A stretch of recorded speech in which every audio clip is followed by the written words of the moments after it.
I didn't grow up making ravioli. Ravioli. I didn't have a grandmother that was Italian. The ravioli. Homemade ravioli. I'm a very mixed ethnicity. Ravioli. We all love ravioli. A lot of ravioli. I was always envious of people who had food. Homemade ravioli. What are we calling it?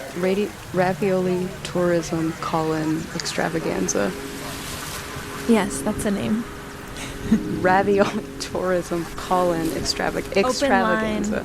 Open line extravaganza. Ravioli tourism open line extravaganza.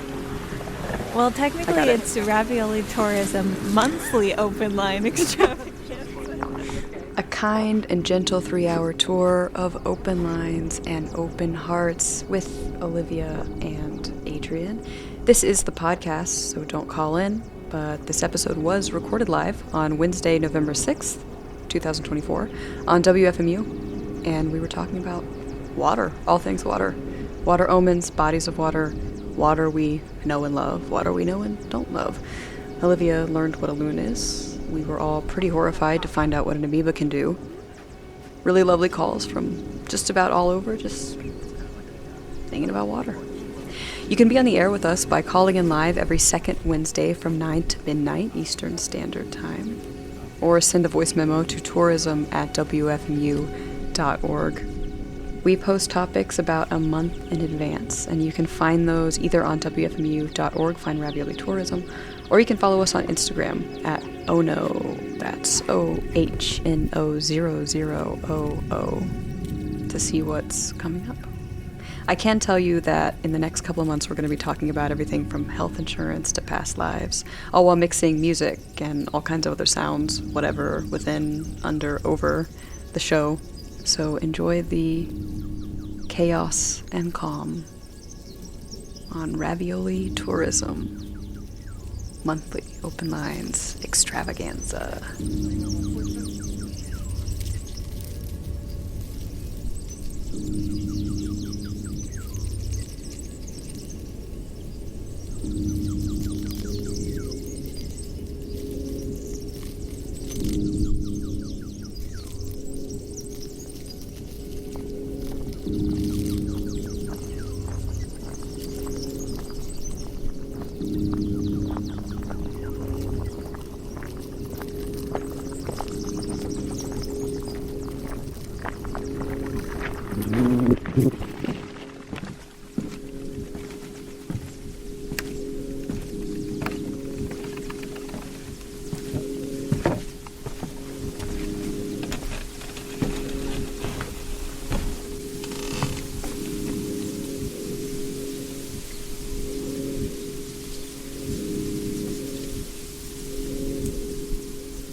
Patrol to Hector, do you copy?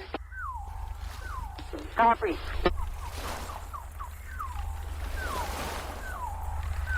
Hear you.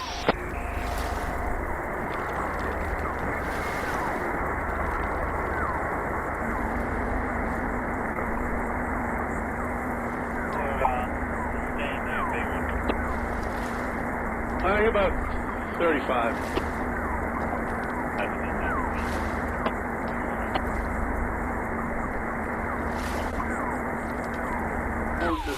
Door more than she does all.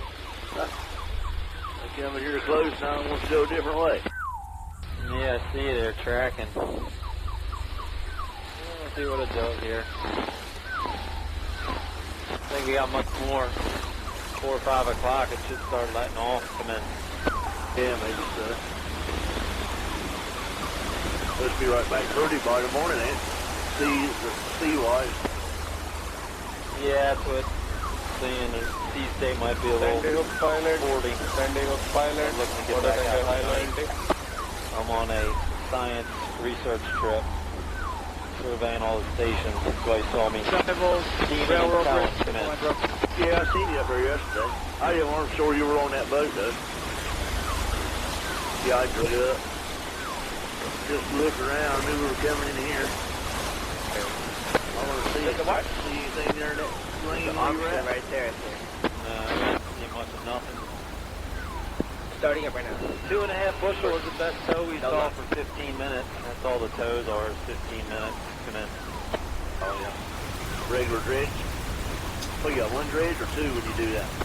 2, one's a survey dredge, 8-foot liner, 2-inch ring, catches everything. And then one of mine, come in. Oh, yeah.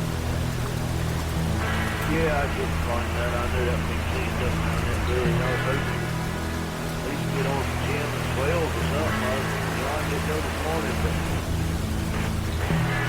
I didn't get more than 8. I come on in early last night and got off the clock.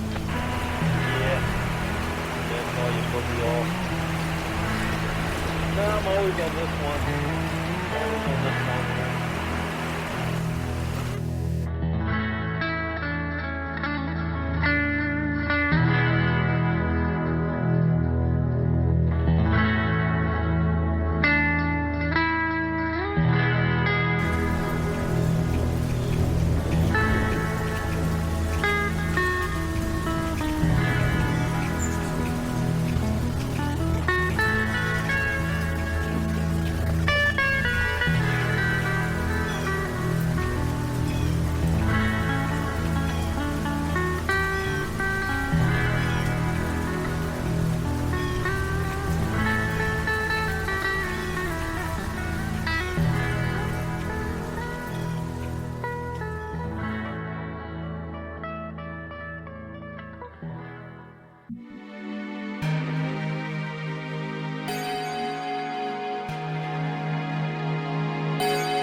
Ross after I've done that.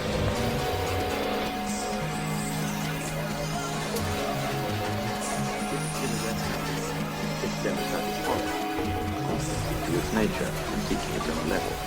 its vastness in the ocean of Mercator's projection, its unplumbed profundity in the sun-dammed trench of the Pacific exceeding 8,000 fathoms, the restlessness of its waves and surface particles, visiting in turn all points of the seaboard, the independence of its units, the variability of states of sea, its hydrostatic quiescence and calm, its tides of dynamic turbidity, deep and spring tides, its subsidence after devastation, its sterility in the circumpolar ice cap, Arctic, its climatic and commercial activity, its preponderance of 2 to 1 over the dry land of the world, its indisputable hegemony extending squarely over all the regions below the southern or Arctic, the multi-secular stability of its primeval basin, its luteal-full despair, its capacity to dissolve and hold in solution all soluble substances, including millions of tons of the most precious metals, its slow erosions of peninsulas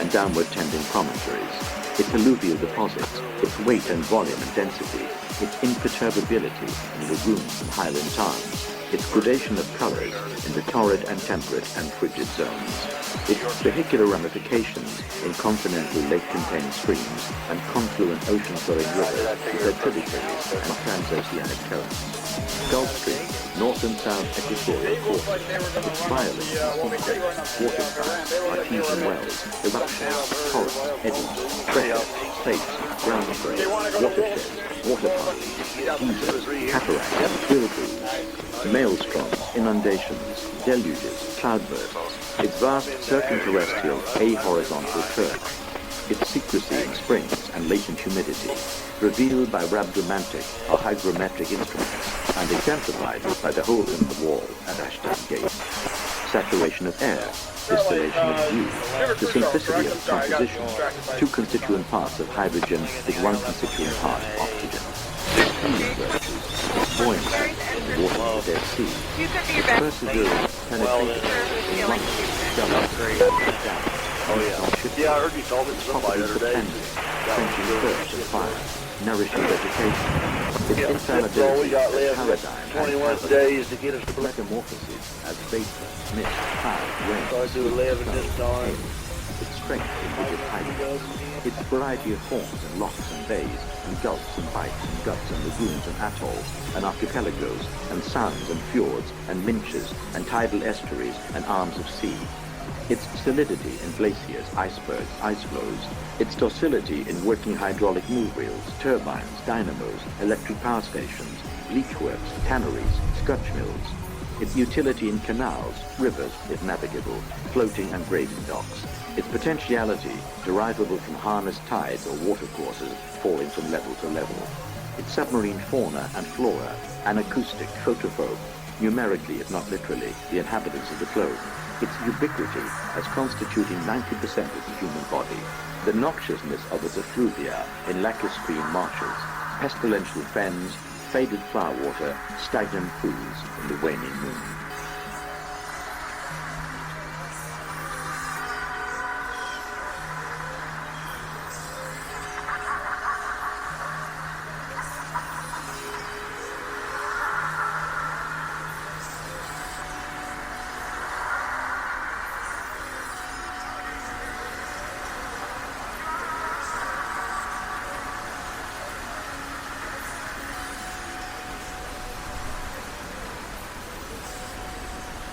You're listening to WFMU. It's Radio Ravioli with me, Olivia. Here every Wednesday night, 9 p.m. until midnight. And it's the second Wednesday of the month here. And we've started a new tradition on the second Wednesday of every month. I'll be joined by Adriene, who's here on the line. She's hosted wonderful programs here on FMU called The Blind Tourist in Tourist Town. I feel like being a tourist is a big part of her personality because she travels more than anybody else I know. So we're here. And the lines are open in a segment called Ravioli Tourism Monthly Open Lines Extravaganza. Are you there, Adriene? I'm here. Can you hear me? I can hear you. Can you hear me loud? Yeah. It's hard to cut through the water, although I think water's a good for sound, right? Sound travels pretty far over water. That's what I hear, but I don't know the science. I'm not a scientist.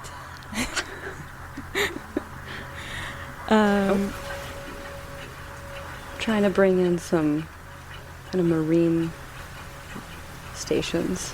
I can hear some chatter on the water, if I can get them. That is the theme for tonight's show, all about water. We want to hear from listeners telling us stories about different bodies of water, different pools, beaches, rivers, lakes. Baths. Especially Puddles. in light of this drought that's happening here on the Northeast. We want to spend the evening remembering the shorelines and the waterways as they were and as they're becoming. So give us a call, 201-209-9368.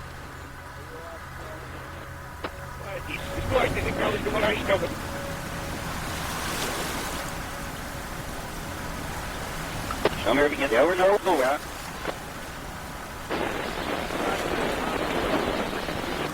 can't believe it's already starting to get dark at 5:30. Nice sized fish, live fish, and small. But there's some really fluffy clouds over the lake that are tinged with pink and purple and reflecting in the water. It's also the time of year where we get the wood ducks. A bunch of them just flew off. It was like 6 or 7 of them. Normally you'd be able to hear them whistling around this time of year.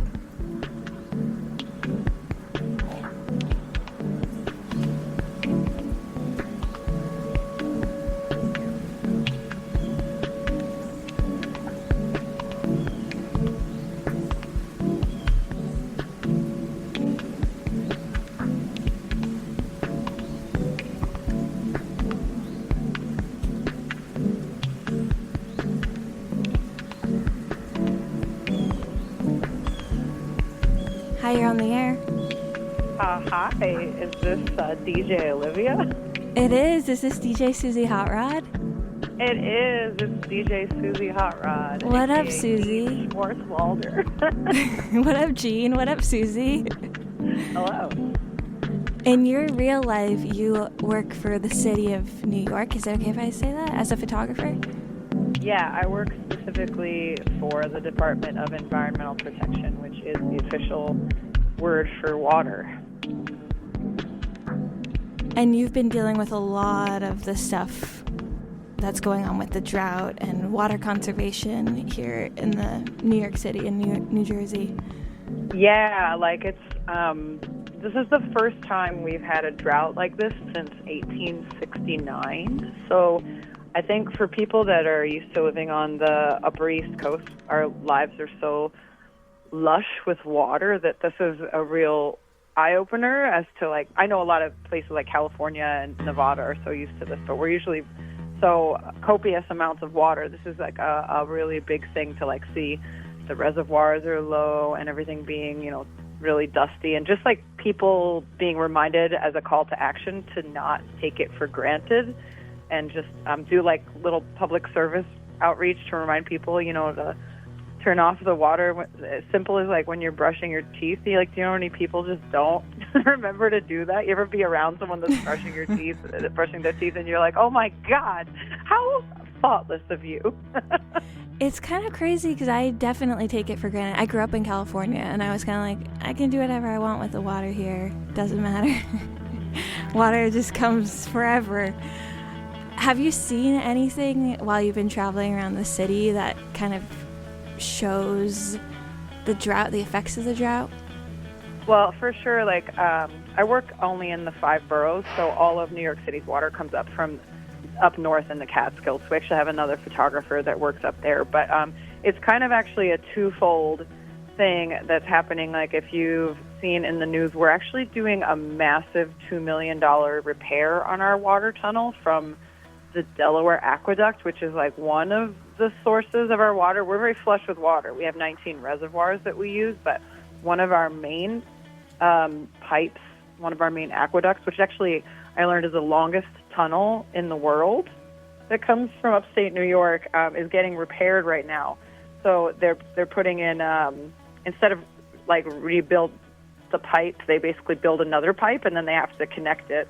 So that's happening right now also. So we're more relying on different parts of our water system than we normally would. So we're in a really strange place because not only is the water low, we're also using a part of it that isn't where we're normally necessarily using. So like not many things are changing, and it's all like it's the effects of global warming. Everything is out of our control, and that's just, I think, something that humans are learning how to accept, that the weather and the effects of global warming are changing how we live our lives every day. It's really wild, like just within the last 5 years.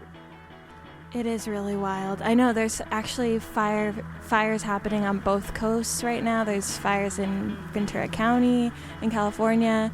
There's fires that have been happening in the city even, and I know there was one in Prospect Park a few days ago. Yeah, Prospect Park was on fire. It's absolutely crazy. Not only that, to mix in the fact that the natural element of everything being really dry, and then the New Yorker idiotic behaviors. Like, I feel like just based alone on like firework usage, we're like really in trouble. Like, oh my God.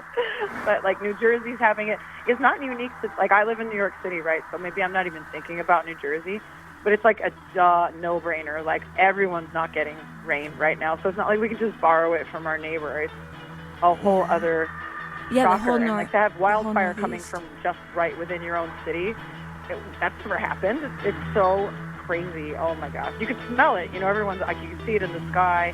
You can smell it. Everyone's eyes are burning. It's like this apocalyptic, eerie feeling.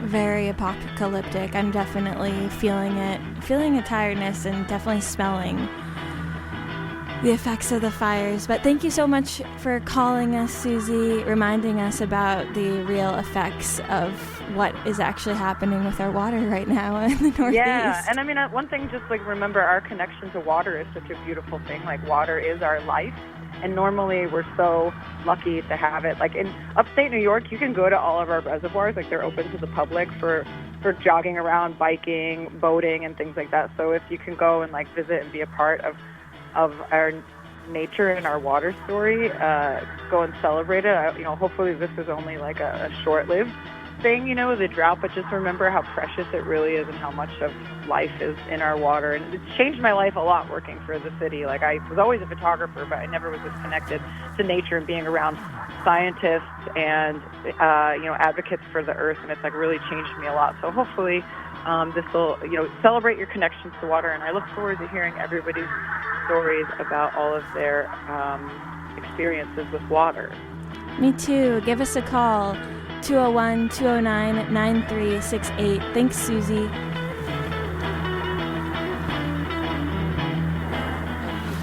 Store more than she does all.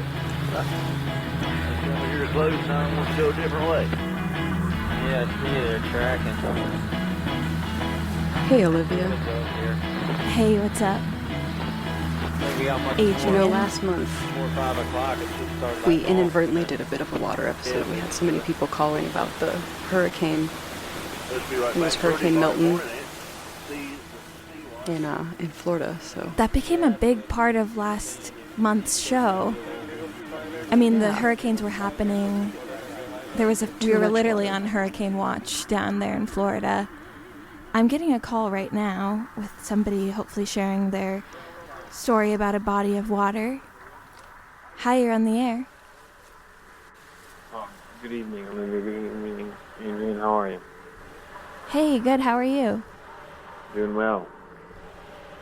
Do you have a story to share? Go ahead. Do you have a story to share about a body of water that you love? Oh, yeah. I live near the muddy banks of the Wabash. The muddy banks of the Wabash. Where is the Wabash?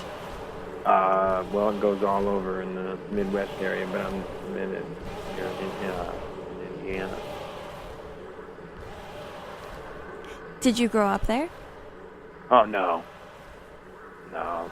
Moved down here, and then, so the Wabash itself, a lot of great stories. Probably the most eye-opening for me here, to tag on to Susie saying, you know, you got to celebrate your waterways.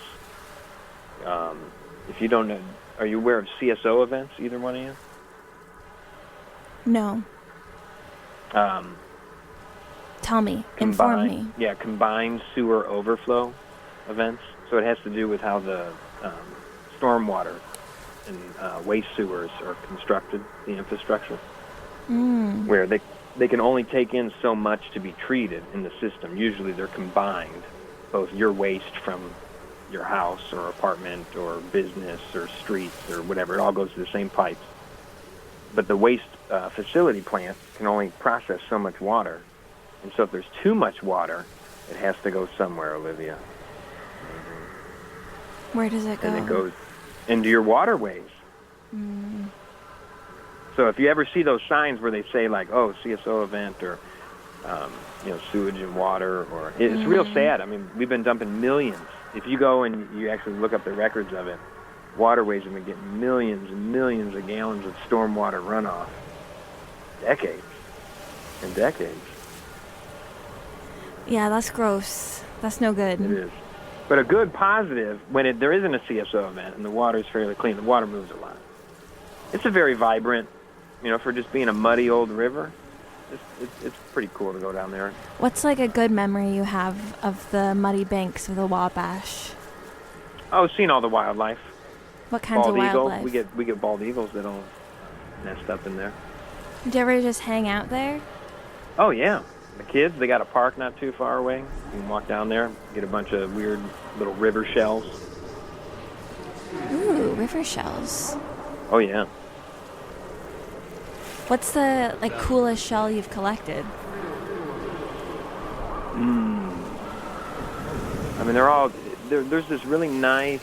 I don't know the technical term, but it's a spiral.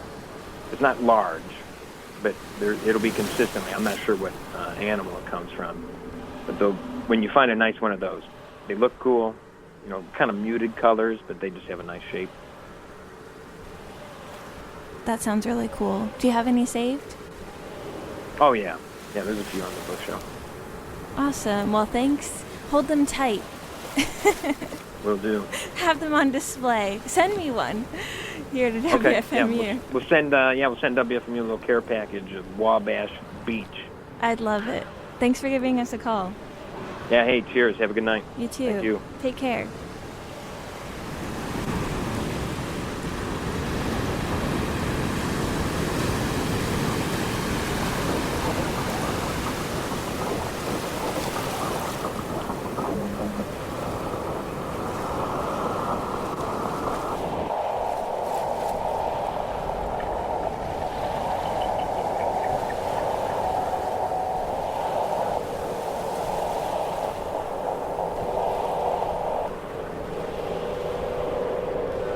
Rocks after her done that. Maybe she'll make it until we get back to New Bedford. Yeah, I know. We caught a couple boulders. The survey dredge doesn't have any chains, so we caught a couple we had to get rid of them. Yeah, I got mine on. Well, I had them on 10 inches. They're probably 12 and 14 now. Just fasten some of them back together while they're good before it got to 12.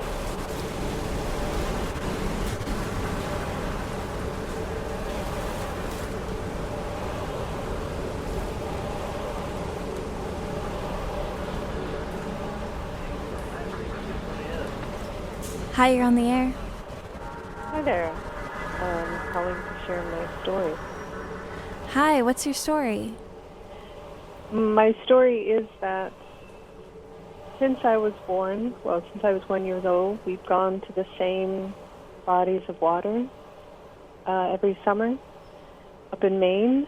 And so I've seen the same water, almost every year.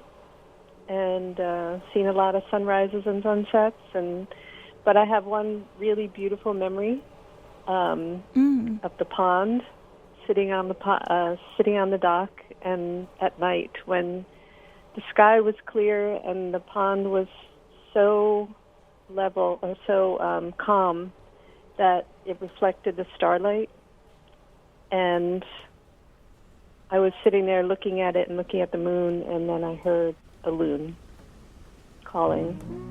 You heard a what? A loon? What is a loon? What is a loon? It's a bird. It's a water bird. You need to listen to the calls of loons. They're Okay, beautiful. I will. I'll write it down. Yes, definitely. Loon. Okay. I like how offended you got when you realized I didn't know what a loon was. Sorry, so I interrupted. A loon was... You heard a loon while you were sitting in this pond, near this pond. Yes, and it's just a very haunting, beautiful call. So it just felt very, very peaceful and very, just very memorable. Maine is very peaceful like that. I went to a lighthouse in Maine once. Mm-hmm. Pemaquid, have you ever been there? Maybe. I'm more of a inland Oh, okay, this person. was on the coast of the Atlantic Ocean, and it was like maybe an hour or 2 hours from Maine, or from Portland. Uh-huh. And so beautiful and so rocky, and just redefined what I thought like water could look like in a way. It was so like deep blue, the color of the water. What was the color of that pond? Do you remember? Sorry, what? What was the color of that pond that you were sitting by? Do you remember? Well, it was nighttime, so it was like inky black. But normally it's again, it depends on the weather. Sort of blue. I don't know. Blue green. Sometimes all kicked up. It can be gray and sort of dirty. Yeah, but mostly just beautiful. Sounds nice. Thank you for your call. Yeah, you're welcome. Have Bye. a good night.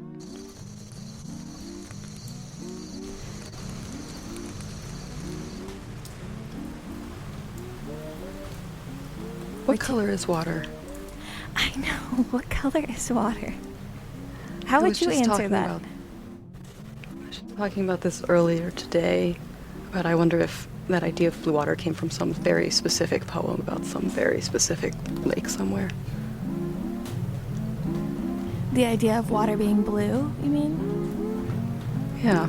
I mean, I can't think of any water that I really think of as blue, except for maybe kind of glacial water. I think the sediment in it makes it sort of that greenish blue-like color. Is it the bottom of the... No, it's not the bottom of the floor that changes the color. Or is it? I think it's a lot of things. I think it can be the like chemical makeup of the water, like whatever sediments are in it. I think it can be the reflective qualities. I don't know. But I definitely don't, when I really think about it, I don't really think of many blue waters. Well, there's so many shades of blue. Like you're saying blue, but there's like cerulean, turquoise. I've been like down in Istanbul and like Turkey, and the water is like the brightest, like cerulean blue or something. Maybe not cerulean, I don't know, like turquoisey blue. That it's just gorgeous. I think there's I'm gonna misremember it or misquote it, so maybe someone needs to correct me, but I think there's a debate about in the Odyssey. I think the ocean is referred to as being purple or something. It's not blue. Oh. I'd have to look it up. Maybe somebody knows. If you know, give us a call. We're actually getting a call right now. Hi, you're on the air. Hello? Hello? Hi, you're on the air. Hi, this is Jess. Hey. What's up? How are you? Good, how are you? I know that you wanted to talk to us about growing up in New Jersey. Yeah, it's actually funny because it's a story about the color of water. Okay, perfect.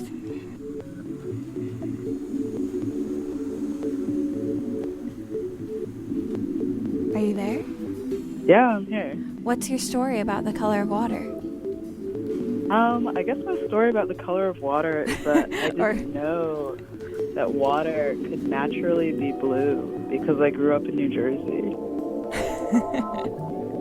What color did water look like when you were growing up?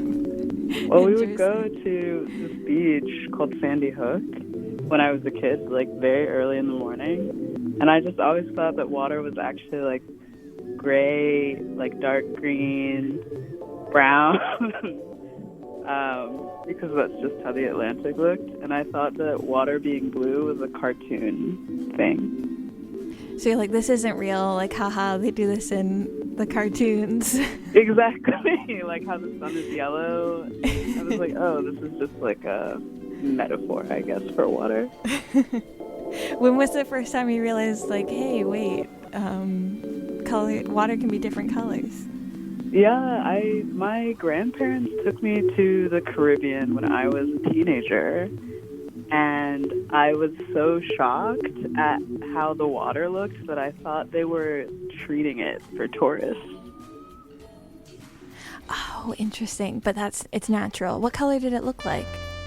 It was like a crystal blue. Like it looked made up.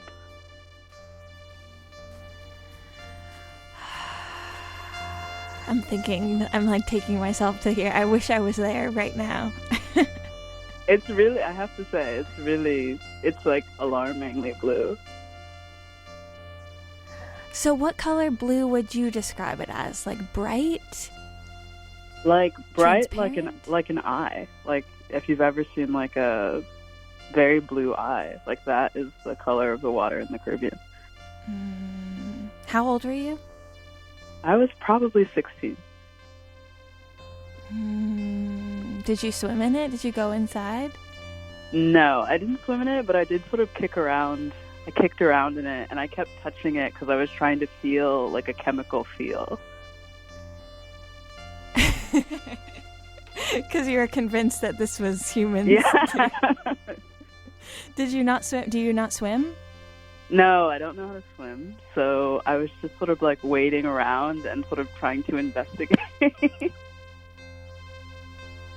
Scoping it out, dipping your toes in. Yeah. Everyone was very like, why do you look so suspicious of this beautiful landscape? What did you do when you got back? Did you spread the word, spread the gospel? And... I think it just helped me understand how like polluted the Atlantic is in the areas that I'm used to. And I guess I should have known because I used to go fishing with my grandpa and we were always catching trash. Did you ever catch a fish? Oh yeah, I caught a lot of fish. Do you eat them? Sometimes we did eat them, I have to say. From these parts? From just the ocean. We would go pier fishing, so you walk all the way out in these long piers. Where? In New Jersey? Yeah, in New Jersey. So I think this was also pretty close to Sandy Hook. And I will say that I remember once I was probably 11, I caught what must have been a condom, and my grandpa just like freaked out. We left immediately.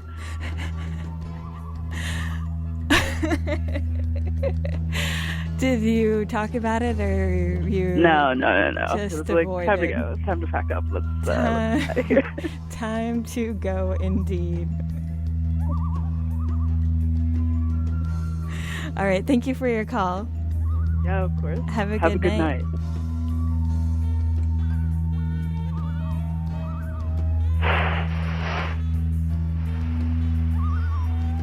Playing a little jazz loon for you. You can hear the loons. The loon is going to haunt me this episode. I was corrected, or I guess someone on the comments board mentioned that it's described as the wine dark sea. I guess in the Odyssey. That is poetic. So not purple, but I guess for me, wine is purple, so. Close enough. Speaking of watercolors, I was also remembering in Chicago on St. Patrick's Day, they dye the Chicago River this green. It's like incredibly like vivid neon putrid green. For St. Patrick's Day, you said? Yeah. Oh boy. Oh boy. They've had some interesting water incidents, right? Like the Dave Matthews Band was at Chicago, their incident. Yeah, maybe they start dyeing it green to hide those incidents. Where they dumped the refuse from the tour bus into the river and onto a passing tour boat. Is that what it was? Is that the story? Yes, I think that is the story. Do you have a favorite body of water, Adriene? I don't know. I think when I think about water, when I was a little kid, I used to really, when we would be at the beach near the ocean. I grew up in Florida, so we'd be at the various coasts at different times, and I always would just stand there, and I just love to imagine what's on the other side of it. You know, where are you looking? I think in Central Florida, you'd be looking at maybe Morocco, like in part of northern Africa. But I remember the first time I traveled, and I was looking in a different direction, just having just feeling very profound. I think the first time I went to the West Coast or something. Yeah, the idea of like not looking, like if you look at the ocean, you're looking in like a different direction. Yeah. Yeah, imagining like someone seeing you, or like if you wave, will they see it? Yeah. Yeah. I went to... How many people are waving on the coast right now? Do you think it happens? Oh, I'm sure, right? Yeah. I went to like the southern tip of Spain once, and you can see like Morocco like in the distance, you know? Yeah. And I remember having that same thought of like, can they see me? Can we And connect? the idea of looking south too. Could I swim there?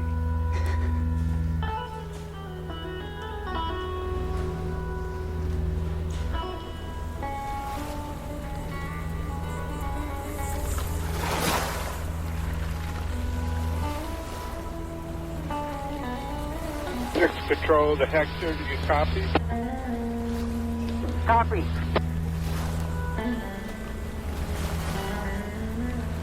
Hear you.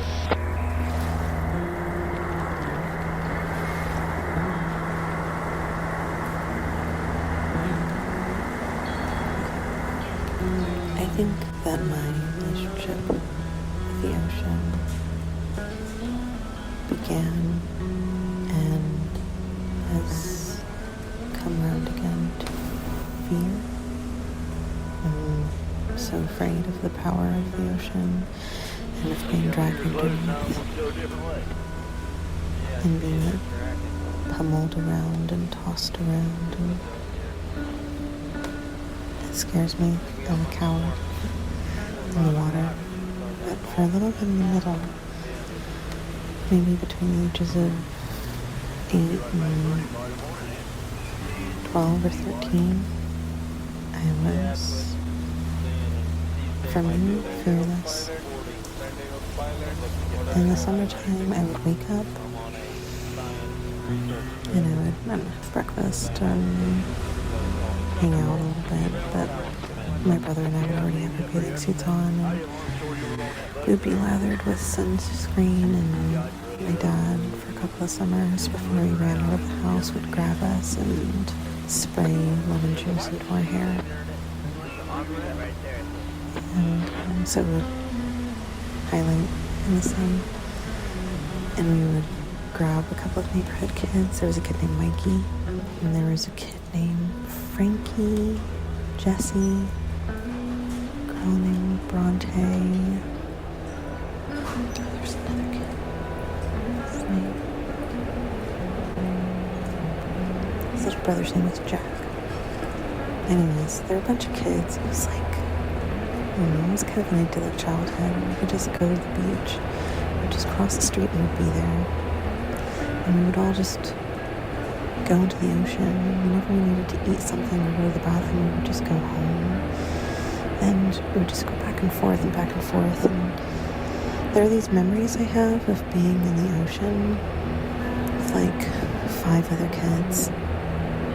And this is not a kind beach. It's not tourist friendly. The sand isn't soft. It was pebbly and gritty and rocky, and you would come home with scabbed knees from being slammed on the sand, and the waves were strong. They were strong, quick, like very close to the shore. You were being pulled by these waves. And if you were comfortable and you were a little fearless kid, you would just bob up and down on them all day. You'd be low, and a wave would come and you'd be in the exact right spot, and you would bob up to the top with it before it would crash. And the way our neighborhood was, there was the beach, and then there was a row of houses that were right on the beach, and that wasn't our houses. Those were like rich houses. And then across the street were all of our like bungalows. And then behind that there was a big hill that went up with some more like mansions at the top of them. And if you were standing on the sand and you looked back at our neighborhood, the first row of houses would be blocking our homes. But on the tallest waves, it would lift you up. And I don't know if this is possible, and if I'm remembering it wrong, but you would go up on the tallest waves, and it would pick you up and you would be able to see your house from the ocean. And then you'd go back down. And then you'd go up. And then you'd go back down. And later I found out that the Pacific Ocean was like really cold, but I never noticed that. You could stay in there all day.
Probably 12 or 14 now.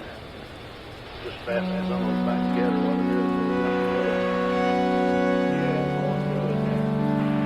Yeah, plenty of signs on there.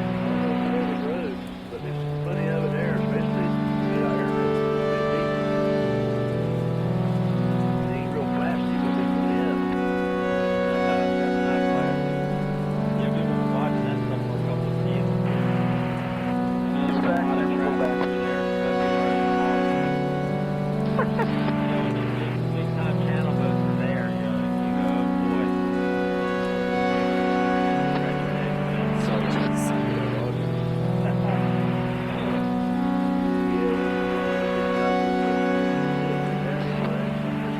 The beach is an expanse of land that gradually enters a body of water.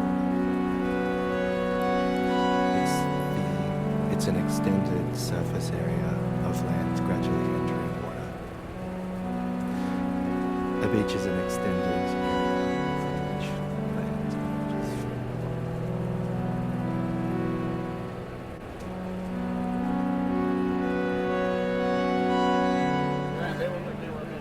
Hi, you're on the air. Hi. Hey, what's up? Do you have a story about a body of water? Yeah, I was remembering a time, it's the Atlantic Ocean, and it was down near the Miami area. And I think I must have been in college. I was down there with my family, and it was late in the day, and I went out by myself into the ocean swimming. I'm a fairly decent swimmer, and I was swimming and just kind of diving in the waves, and then just a huge storm came up. And it was just raining and raining, and I was swimming in the ocean, and it was such a fun feeling of just kind of being both surrounded by water and just alone in this huge area, and just a really wonderful memory. How old were you? I was probably like 19 or 20. And there was a storm? Like, what kind of storm? Was it violent? Yeah, it wasn't lightning. I think it was just a huge rain swell, coming across. I mean, with Florida on the peninsula, you get sometimes pretty sudden weather. And, it just kind of, I remember diving and coming up, and then just kind of confused because I thought, well, I finished diving, but why is this water still around me? And it was just raining so hard. Did anybody else stay in the water with you, or was it just you in there?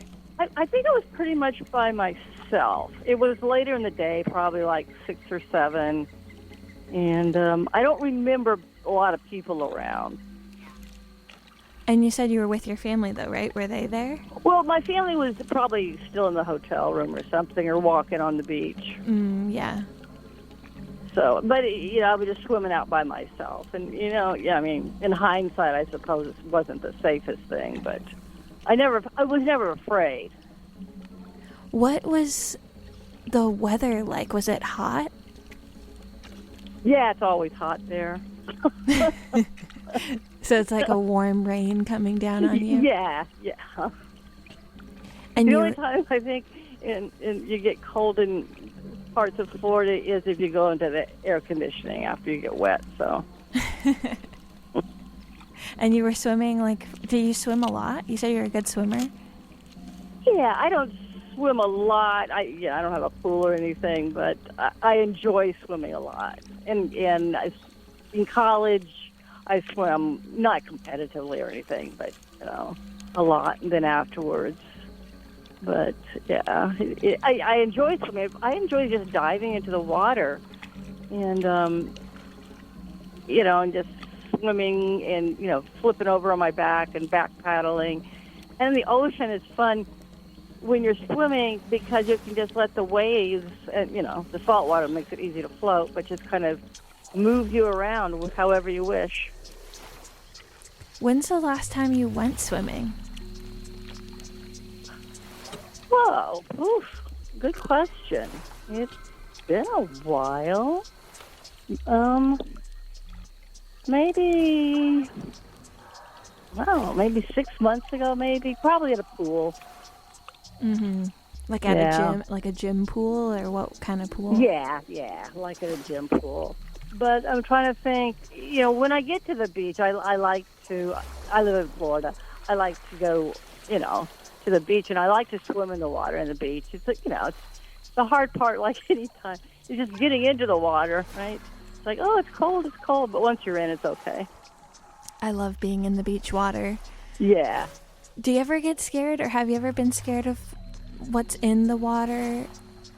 No, and I have friends that are, which is always interesting. You go to the beach with them, and they say, "Oh, we heard there's some sharks," and I said, "Yeah, but the sharks, like if we're in South Florida, the sharks are way up in Jacksonville, or not anywhere near us."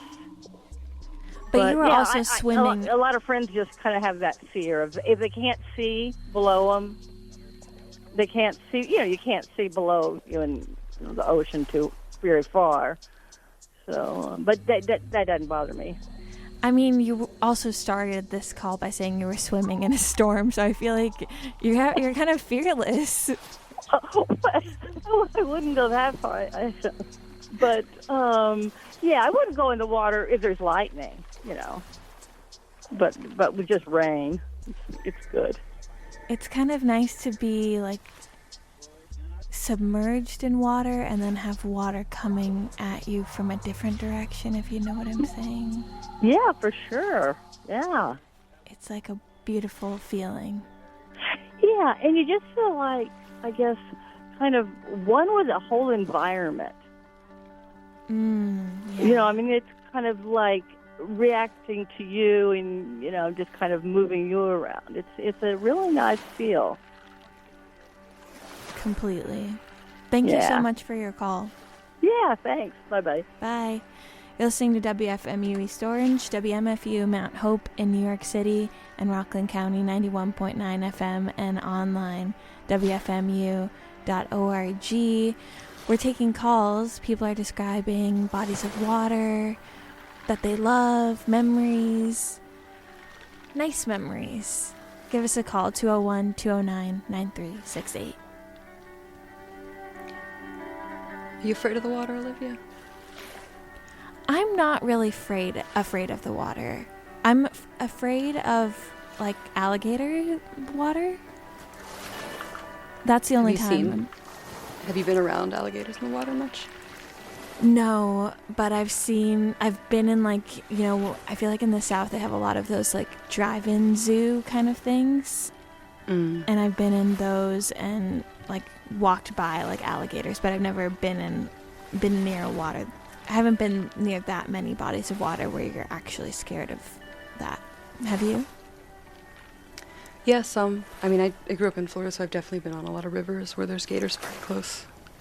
When you're in the ocean, do you think about sharks or jellyfish, things like that? I don't. Never? Not really. Sometimes I think about sharks, I guess, especially now because it seems like they keep, like, popping up more and more. Oh. Do they? I thought I read that somewhere, like, with water climates changing and stuff, like, fish are doing weirder, stranger things that showing, I don't know, like, big, I feel like they keep on being, like, these gigantic fish that keep, like, coming to shore or something like that, but they're trying to get out. Yeah. We're trying to get in. Do you think about sharks? I don't know that I do now. I remember when I was a kid and I would try to swim out in the ocean as far as I possibly could. And I would always, if I was with, like, a friend or something, I would just constantly talk about sharks. I think because I was a little afraid, so I was trying to turn it into a bit, you know, to make it not be scary. Yeah. But I can remember it must have been, I don't know, 11, somewhere in there, and swimming way, way out with a friend, or what felt like way, way out, and just constantly just, like, talking about sharks to the point where my friend got really scared and swam back, quite scared, and then I was out there alone and I just worked myself into this frenzy of just being terrified, but I, like, couldn't stop kind of holding on to the bit, even though I started to believe it. Oh no, this is tragic. Childhood gone awry. We're getting a phone call. Any last? No, I hope this is not such a scary one. Hi, you're on the air. Hi, you're on the air. Hello? Hey, you can turn your radio down. Hello?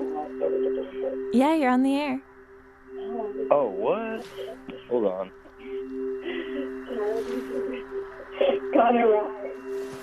Wait, what are you guys still talking about water? Yeah, we're taking phone calls about water. Do you have a story to say? I want to talk about, like, this time I went to Florida. Cool. And it was just, like, the water was, like, so, like, awesome. When did you go to Florida? I don't remember exactly how old I was. I feel like I was 14, maybe. And I remember we went to go see my grandma. And we got this Airbnb, and it was, like, it looked nice, but then when we showed up, it was, like, this like, crappy little, like, Airbnb in this really bad neighborhood. So we just kind of drove around and found, like, this hotel that was, like, right on the beach. I remember, like, my mom was ecstatic about it because, like, she just wanted, like, she wanted to find a place. But, like, she was just so lucky that she found, like, this place that, you know, went straight onto the water. I remember we went swimming that day, and it was so calm. And I feel like I've never seen the Atlantic Ocean that calm before. And it was so clear. And I remember whenever me and my brother when we were walking around, there were just schools of fish swimming around us, and like sand stars or sand dollars is what I mean. Mm-hmm. Yeah. It's crazy. So you grew up in New Jersey? I grew up in New York, actually. Okay. And so this was your first time, like, being down in Florida. Which part of Florida? It was like Sarasota, you know where that is. It's like pretty far south. Okay. Yeah, I know of it. I've never been there personally. Adrienne, have you been to Sarasota? I have, yes. It's on the Gulf Coast. Yeah. I don't know. Sarasota's a really pretty place in my opinion. Have you been back? Yeah, actually, I went back this summer. Actually, no, not this summer. A few weeks ago, towards like the beginning of fall, to also see my grandma. So they live down there? Yeah. Did you still find the water to be spectacular in a new kind of way? No, actually, because this was right after. This was right in between of those two hurricanes that hit. Mm-hmm. So this was right before the really bad one, and then right after the still bad one. I don't remember the names of them. Yeah. So what did it look like? It was like such a beautiful color, like shade of blue, and like I remember the sun was starting to set, so it almost kind of made the water look pink a little bit because, like, you know, the reflection of the sky. And I remember we were out there for like 2 hours just walking around the water, and it was so warm, and like it was just such a weird feeling because I'm so used to like the Jersey Shore, which is always so cold and like gross.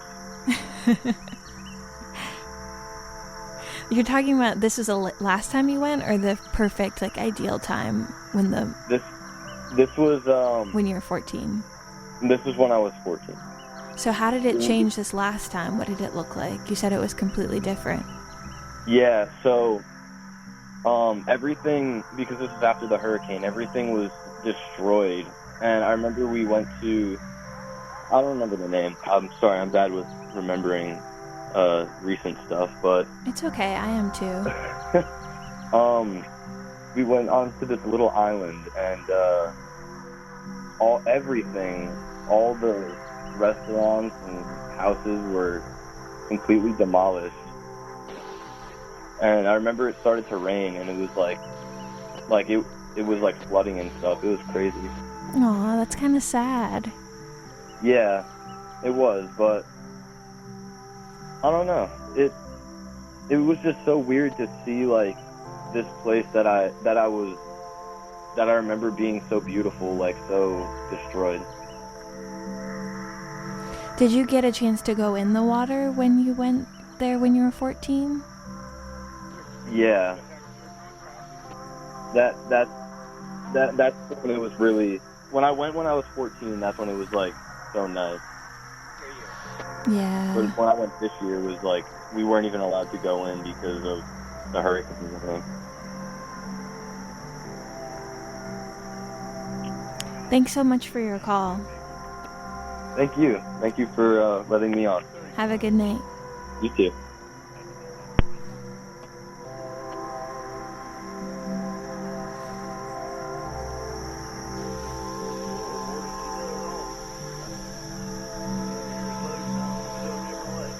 just south of Sarasota, or it's kind of a ways south of Sarasota actually, but there's a little island called Cayo Costa. It's like a key on the Gulf Coast of Florida. And we used to go there and camp because there's nothing really on it. There's these kind of cabins they're just structures. They don't have like electricity or water or anything, so it's just for camping. And that's what I think of when I think of the most beautiful water I think I've ever really been in, at least in Florida. This golden part of the coast.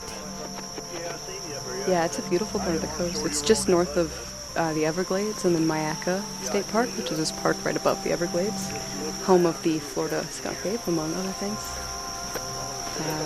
And the Gulf is just incredibly beautiful. There's these sandbars that go out for miles, so you can kind of walk into the ocean. I guess I've been on the Gulf too, like Pensacola. Does that count as the Gulf? Yeah, that's the northern Gulf. This would be further south than that, but it's beautiful up there as well. Yeah, the sand was like so white. Yeah. And it was just a very calm beach. Yeah. The Gulf Coast of Florida is, really beautiful.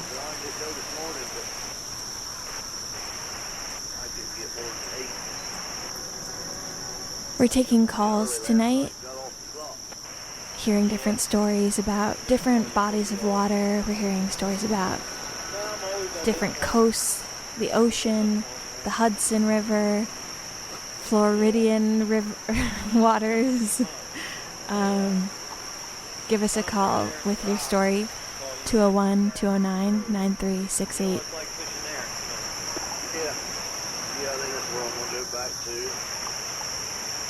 Do you have a prototype in your mind of a body of water? The water you compare all other water to? I mean, definitely, like, the California coast is a big one for me. Having grown up in Los Angeles, and, I didn't grow up, like, in a beach town, but it's easy to get there, and it kind of, like, I just feel like it kind of looms large. In LA, like, the PCH, the Pacific Coast Highway, and, like, these, amazing homes that exist in Malibu and on different parts all over in California. So yeah, I think that's what I think about. What about you? Yeah, I mean, the Florida version of that, right? The East Coast, the Gulf, and then all of the kind of marshes and swamps. Yeah, that is not my... I wish I thought more about marshes and swamps. I feel really weird for saying that. Think of them and think of them often. We're getting a call. I'm going to take a caller. Hi, you're on the air.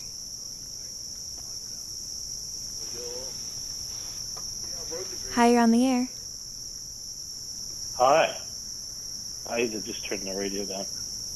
I have a body of water story that's way different than a lot of the ones we've been hearing. I'd love to hear it. All right. I've been a scuba diver a lot of my life, and I've gotten to many different levels of instructor, and I don't go as much as I used to. But I was able to go on an expedition in 2001 to the Ross Sea, which is in Antarctica. And I went on a boat with 15 other people. We were doing a study of an iceberg called B-15 at the time that had broken off from Antarctica. It's the size of the state of Rhode Island. And we were trying to get to it and study it, dive it, and do an article for the Geographic. I was there as kind of actually a stowaway /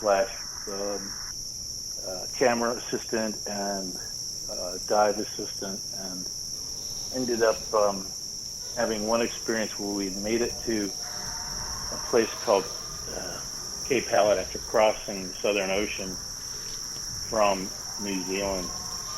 and that in itself was a experience where if you've never seen a 50-foot wave, it's something truly magical to behold, and also scary as hell. And your boat's going just up and down like a roller coaster. But the part that was the scary part. But the magical part was when we finally got down to this calm waters of the Antarctica, just how chock full of life it is. I mean, we're talking orcas and whales everywhere, and penguins and seals and sea lions, and I mean, it's just truly magical place. But I got to go on only because I was just kind of an assistant, and I wasn't really a full on. We had divers with rebreathers and doing major kind of cave diving crowd that was with us. I got to go on one dive on an iceberg down this crack, this crevasse of this iceberg, and go out in the Zodiac. And I had a dry suit on. I had on 2 hoodies because the water temperature was 29 degrees Fahrenheit, which is below freezing. And I remember dropping over the side of the Zodiac into the water, and my lips basically kind of went numb almost instantly because that's the only area that was not exposed.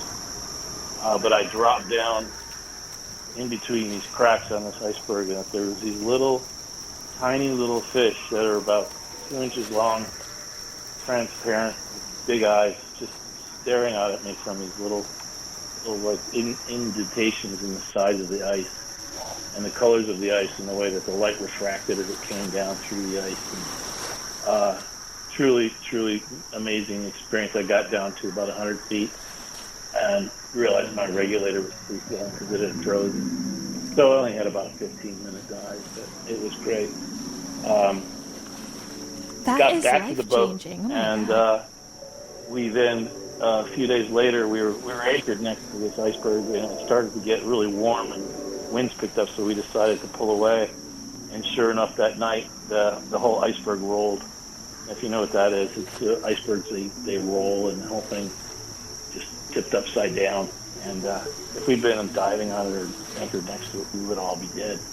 So it's all that magical, that beauty and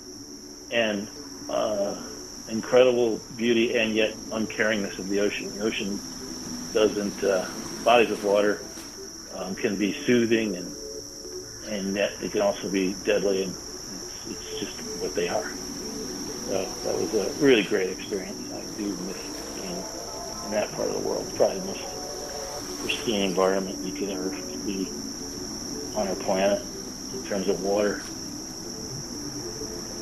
That was such an amazing story. Wow. Yeah, water is extremely scary in that way. And like what was weird is is like there was these creatures that were just so small, and like how would they survive in these like incredibly hostile conditions? And yet the visibility of the water too was just, you could just see for hundreds of feet. It was amazingly clear.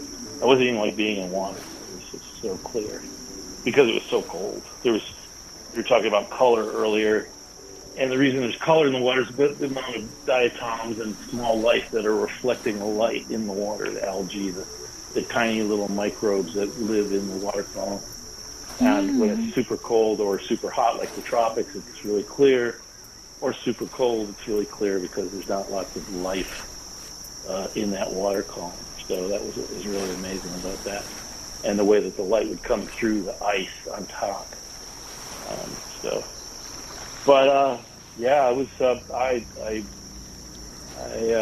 I have a lot of. I live next to the ocean. I heard you talking about LA. I'm in El Segundo, and I'm right over the hill from the ocean. Amazing. Thank you for that story.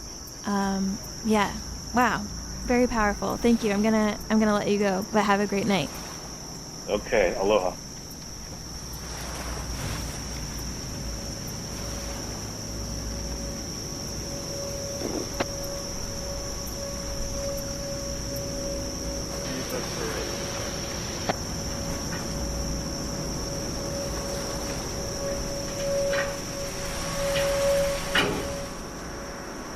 Hi, you're on the air.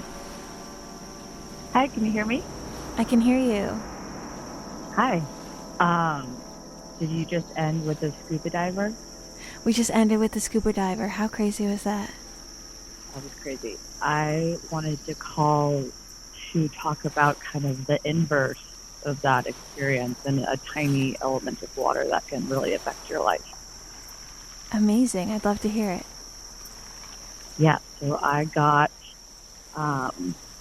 an amoeba from the water in my eye, and I feel like you hear a lot about brain-eating amoebas, which are pretty fatal, and don't often hear about this other kind of amoeba that can affect a lot of contact wearers' cornea. And it is just found in everyday tap water, and it's very common. However, because your cornea doesn't have red blood cells, it can't fight off the amoeba in the way that other parts of your body can. So a lot of people are consuming it and around it all the time. But if it gets in your eye, that's problematic. So an amoeba got in your eye?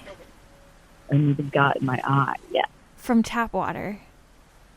Yes. Can this happen to any of us? Yes. It's more common with contact wearers. But apparently you're not supposed to shower in your contacts, which doesn't make sense because I don't know how you would see. But yes, it's a thing, but it's treatable. It's not like a brain-eating amoeba that is fatal. So, but it's out there, and it's good. Another good item to add to anyone's phobia list. And I apologize for that. Is that what happened to you, where you were taking a shower with your contacts on? I think I don't know exactly where I got it from, but I think because of the case I used for my contacts, I rinsed it out with water before putting the solution back in, even though it's like a neutralizing solution. But I think that must have been how I got it. Wait, say that. Sorry. You got it because... sorry, explain that again. I'm not sure exactly how I got it. What I'm thinking is I used tap water to rinse out my contact case. I see. And I think some of that residual stuff hung onto my contact. Yeah, I always hear that about tap water, like sterilizing water and stuff. How did you get rid of this amoeba in your eye? It took a while. It is officially dead now. But how long did it take? It's like treating it with chlorine eye drops, like you would a pool. You treated it with chlorine eye drops for how long? Let's see, a few months. It's been a journey, but yeah, once I found out that was what it was, which was the end of January, I was using these drops until about June, and then it was dead. Did you go to a doctor? What was your... So how did it feel to have an amoeba in your eye? Like, how were you like, something's off, I'm not feeling well? It just felt like there was a little something in my eye, or that my eye was a little bit strained. And I went to the eye doctor, like my normal optometrist, not an ophthalmologist. And they thought maybe there was a little scratch or conjunctivitis, and it would go away. And then it kept getting worse. And the first doctor I saw didn't think I could possibly have an amoeba because I wasn't in enough pain. But I was in a lot of pain. And yeah, so it's a little bit different for everyone. But yes, it's always good if you have a gut feeling to get something checked out. Indeed. Oh my God. Now, we were talking earlier about, thank you so much for your call. We were talking earlier about being scared of sharks in the water. Now I'm afraid. I haven't really been afraid of that, but I'm afraid of amoebas. This is much scarier than the sharks. Much scarier. Much scarier than the sharks. Water, too much, too little, it's all pretty scary.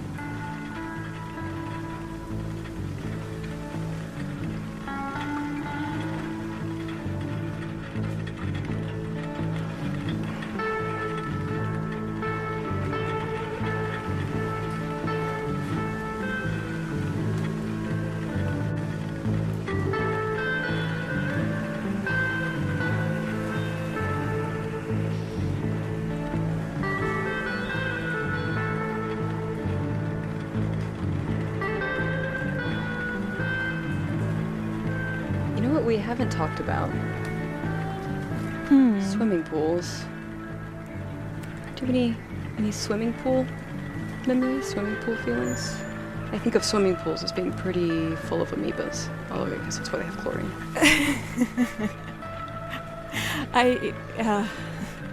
Ruined. This show is ruining. This show is opening my eyes to some things and also ruining certain things for me.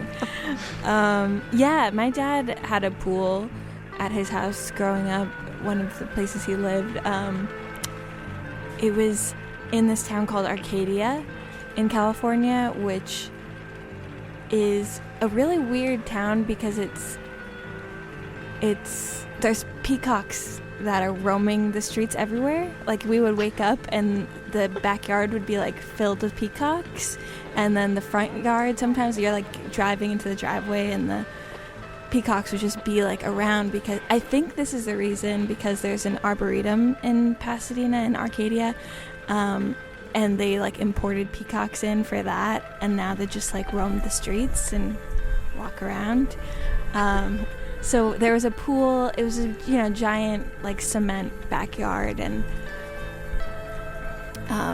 a giant pool, like a rectangular pool in the center of it, and eventually there would be like peacocks around, and I swam a lot there. We lived there when I was in like 5th grade, maybe 6th grade. I think we lived there a couple years.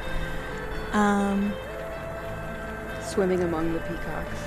Swimming amongst the peacocks, I was super lonely. I just kind of remember being like, I'm the youngest child and in my family, and everyone kind of like outgrew me at that point, like I was in 5th grade and they were in like middle school and high school, and I just kind of felt like left behind in a way with my siblings, of like just swimming. Like, I kind of remember this sensation of like wanting them to join me, like hoping that they would see me out there and like join me, but they're busy with, I'm describing it in a way that's a little bit more tragic than it probably was, but I think on some level it was like this yearning for people we had fun times in the pool too, like parties and get-togethers and all these things, but I also just remember a big chunk of it was me like waiting for someone else to join me. Did they lose the desire to swim in just a couple of year difference? Does that happen? Or is it just they don't want to spend time with their little sister? That was more the vibe, like live like you're so young. Oh, we're hanging out with our friends right now. Leave us alone, kind of thing. Oh, it's tragic. But swimming alone is also really nice. I mean, maybe not if you want someone with you, but my codependent side is questioning this. But no, I agree with you. It is it is nice to be alone, and it's nice to be alone in general, and swimming can be such like a meditative thing, right? Yeah. I love to swim. I'll spend every second swimming if I could. I just like love to be in water. And growing up, I had basically one friend who is just my friend, and I'm an only child, so just me and my one friend. And she doesn't like to swim all that much, and it's a fact that I forget all the time. But when we were in high school, maybe, 16, 17, when we could kind of get around on our own. The only pool we had access to was her cousin or her grandmother, or had lived in this condo that had this shared pool, and the shared pool was just like a kind of a sad pool surrounded by a chain link fence, and you have to get it's just like around concrete and then a chain link fence and then this little sad pool next to what was probably some kind of like swamp hole in Florida. And you'd go get the key from her cousin or her grandmother, whoever's home, and we'd go to the pool, and she would swim with me, but she didn't really like to swim, she just did it for me. And I think about this all the time as such an act of friendship, of just being willing to go with your friend who loves to swim to this really sad pool next to a highway. That is really amazing. Borrow the key. Yeah. The power of friendship. Yeah. But honestly, I like to swim alone if I could, but I couldn't because we had to go by way of her family. You're like, thank you for being here, but also, can you leave now? You could have just made me a copy of the key. I would have gone on my own. Okay. You didn't have to endure. Was she complaining? Like, was her vibe off? Was the energy... Or she was, like, fully present in there?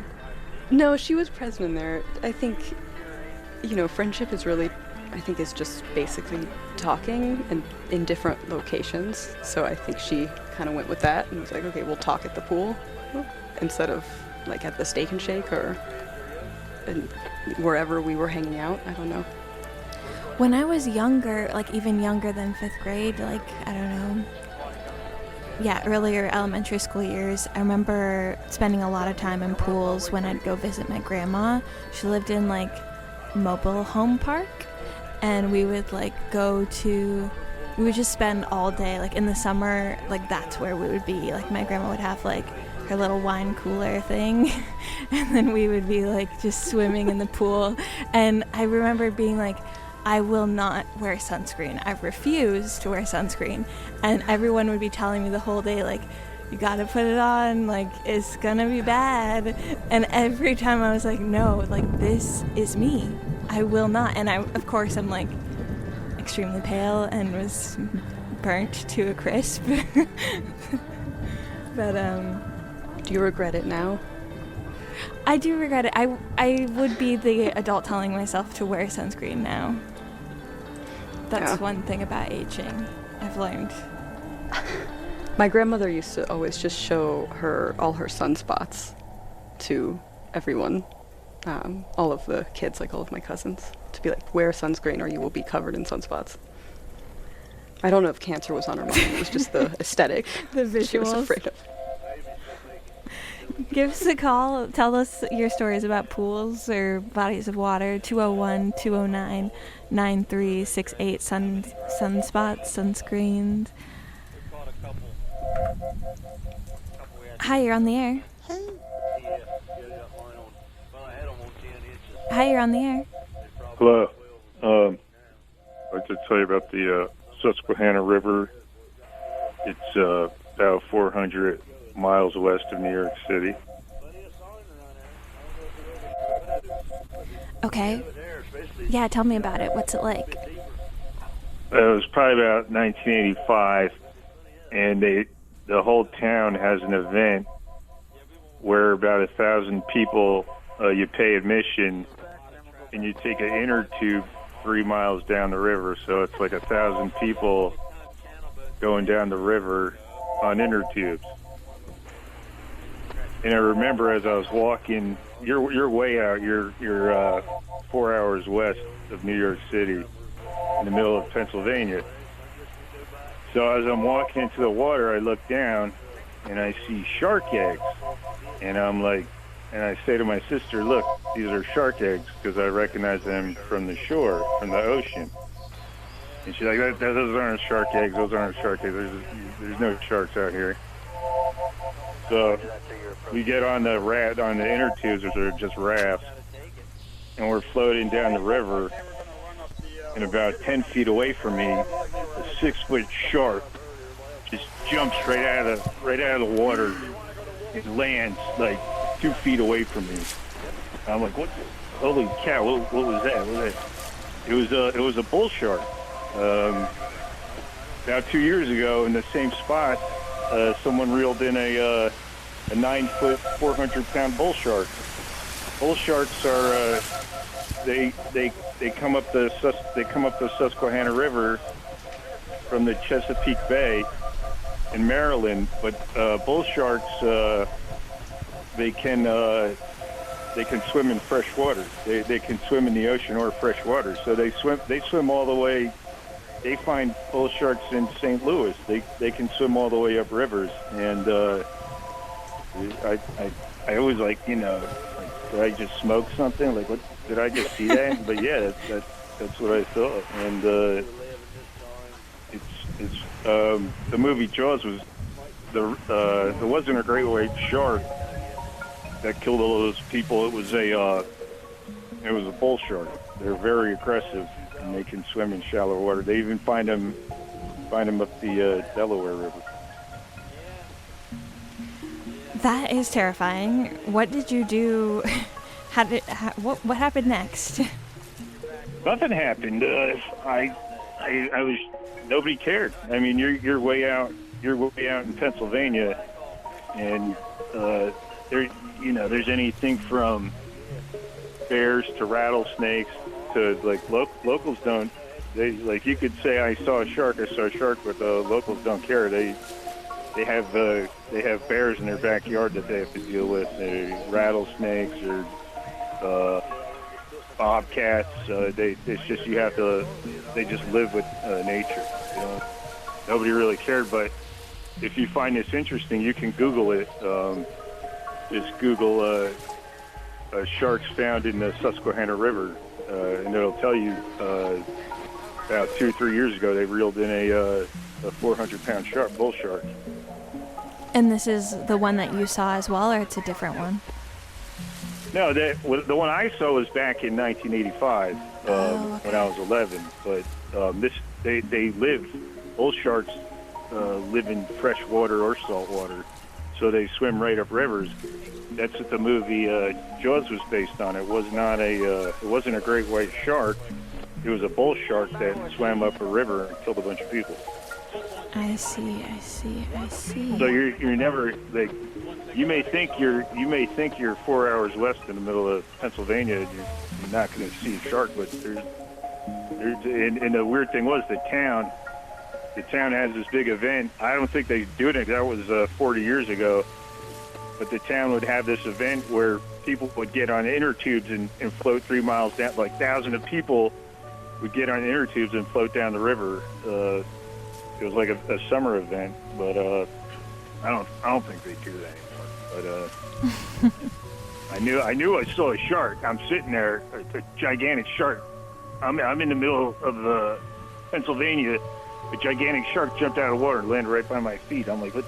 Like, did that just happen? And yeah, it did just happen. Were you scared? No, back then I was 11. I wasn't scared of anything back then. Nothing scared me back then. But now I'd be like, I'll think twice about doing something. Thank you so much for your call. You're welcome. Bye. Hi, you're on the air. Hello. Hey, what's up? How are you? Good, how are you? Oh, fine, thank you. Do you have a story to tell us about a body of water? I sure do. I have a lot, but try to confine it to one kind of scary one. Okay, I'm ready. Tell me when you're ready. I'm ready now. Oh, am I on? You're on the air. Oh, hi. My name is Mark, and I'm in Fort Myers, Florida, but I'm from Jersey, and I grew up at the shore, so I grew up in a beach town, and I've always lived near water, so I have a very deep respect for the ocean, and never was really uncomfortable around it. And then I moved to Chicago and Lake Michigan. I was in awe because it was so like Mediterranean blue, and you couldn't see to the other side. I'd never seen a lake like that. But I will say the scariest experience I ever had on the water was not in a big lake or the ocean or a river. I live near the Caloosahatchee River right now. I'm trying to say that. But it was in Old Lyme, Connecticut. My family went up there for a couple of weeks in the summer a long time ago. I was probably 4 or 5 years old. And there was a little rowboat that came with a place they rented on the lake. I don't know what lake it was. Not a big lake. And my brother and I were at the dock, and we were just playing around on the dock. And the boat was tied up. It was just a little rowboat. But I was about a 40 pounds, 30-pound kid, whatever. And just like in cartoons or like Three Stooges or something, the rope that was tied, keeping the boat at the dock, I had stepped on it or near it, and as the boat drifted out, it wrapped around my ankle. And I don't know if you've ever seen that. It's like a comedy thing. You know what I mean? Like, it's a gag, and it pulls you in the water. But it wasn't funny because it really happened, and it pulled me in the water, and it was probably 4 feet deep. I don't know, but it pulled me face first off the dock into the water and held me as the boat just drifted out naturally with the current or whatever, and held me underwater. And I'll just never forget that experience of thinking I was going to drown.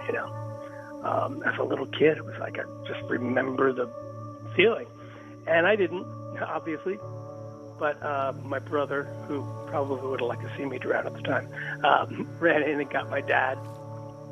My dad came out and saved me, but my dad was really worried about the water because he grew up in Kearney, and back in the 30s or whatever, they used to swim in the river, that river valley you wouldn't want to touch, the Passaic River, I guess. And his cousin, they were jumping off a bridge there, I think the one between Newark and Kearney. His cousin, about 14 or 15 at the time, drowned. Like they were swimming there, and his cousin drowned. So my dad was like more upset than I was, I think, because I got pulled under the water like that. He was very glad to see that he was out there. It seemed like forever because you're under the water and you're trying not to breathe in and drown. But, so it's just amazing how just a little bit of water can ruin your day. To put it lightly. Thanks. Yeah, I'll never forget it. I don't remember much else about that vacation. Like I say, I was 4 or 5 years old, but I'll never forget that. Thank you for your call. Yeah, that actually was sparking a memory for me where my sister almost drowned when I was young. I was a baby, but I've heard the story like a million times in my family because it was like Thanksgiving, and we visited my grandma, and she had a pool, and when I was older and would spend time at her house, the pool was completely drained out. This was my other grandma than the one I was talking to earlier, but anyway, when I was older, like there was no water in the pool anymore, but at that time there still was water. She still was filling it, and my sister was back there, and she like climbed through the doggy door and got into the backyard, and nobody knew. She was like 3 or 4. Nobody knew that she was back there. They thought she was still like hanging out inside with my other siblings. And then finally, like, my mom was like, where is Hannah? Like, where is she around? And they looked around, and they looked in the backyard, and like she was face down, like she was in the water, literally like about, like, could have drowned. And my dad like immediately like jumped in the pool and saw her. I think my mom like didn't see that my sister was there, and she thought my dad was kidding, like, wow, this is an elaborate joke. He's like gonna jump into the pool and like try to save her, because he looked really crazy and nervous, and obviously he saved my sister from drowning. But kind of crazy. It's a crazy story. It was crazy. It's really strange how water just turns on you so fast, right? Like with fire, it's always kind of apparent that it could become a problem. But something like a pool or like a beautiful sort of blue, still water, you can still drown in it. And people do. Even like I think about that with bathtubs, like so many like accidental drownings where people are like extremely relaxed and this is a dark place. Let's not go down this. Let's not go down this part. Not to the dark place. Not to the dark place. Back to the pools and the peacocks. Yes, take me to a good memory, please.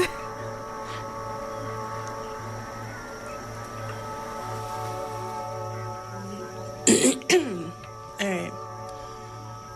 I didn't write out anything, so I'm just going to think out loud about this pool that I loved. So, for about a year and a half, I lived in like a boarding house for professional women in Bed-Stuy. It was just a brownstone. And it was owned by this older black married couple. And just them and their grandkids in the house. In their backyard, they owned 2 brownstones together. So they dug out their backyard and have this swimming pool, like a 4-foot pool with a deck. And Control the Hector, do you copy?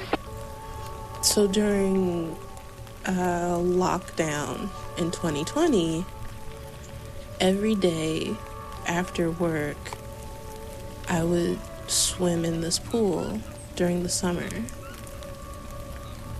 And it was so nice. It would be so hot, and I felt like I was in this weird, funky little oasis in the middle of Brooklyn that no one knew about. Like, the world was falling apart, and people were stuck inside, and I got to put on my bathing suit and swim laps by myself in this pool. Okay, negatives to it. Negatives is being you are in the middle of New York City, and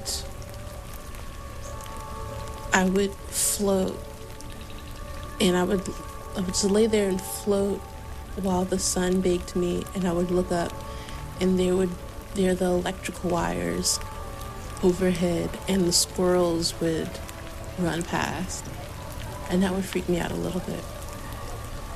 Also, birds don't do well with an inner city pool like that, because they get sucked up into the tank. So there were a few times where I remember there were three little birds who drowned because they, went to sip water in this chlorine-filled pool, and they got stuck in the tank, which was sad. But I don't know. It was this weird moment in time where I got to have these thoughts to myself. And I mean, sometimes I would be a jerk and on work calls show myself poolside. But it was just this, it seems like a surreal thing because that doesn't happen anymore. I don't know. I was learning how to hold my breath. I was getting better. Then autumn came. And then they closed up the pool. And I moved away. I moved out.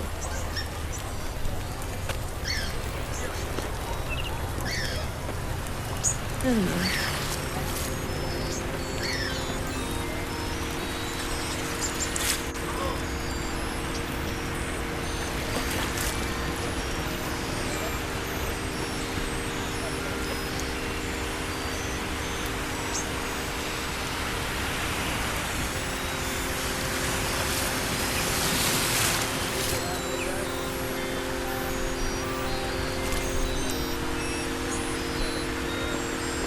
evening, Olivia and Adrienne. My story about being on a body of water is, well, it's really about going swimming with my father and my brother. We used to go to the local pool every Sunday. And I was very young and I couldn't actually swim at this point, so I used to wear water wings. And I remember so little about this period of my life because I was so young, but I always remember there was one time when I took my water wings off while I was sat on the side of the pool, and I put them on my ankles and then jumped in. I don't know why I did that, but as you can imagine, there was just a pair of water wings on the surface with my feet sticking through, and I couldn't do anything about it. My father was obviously on hand. I mean, he plucked me out of the water and made sure I didn't drown myself. But yeah, it's really a story of young stupidity, really. It's a simple one, isn't it? But yeah, not much has changed.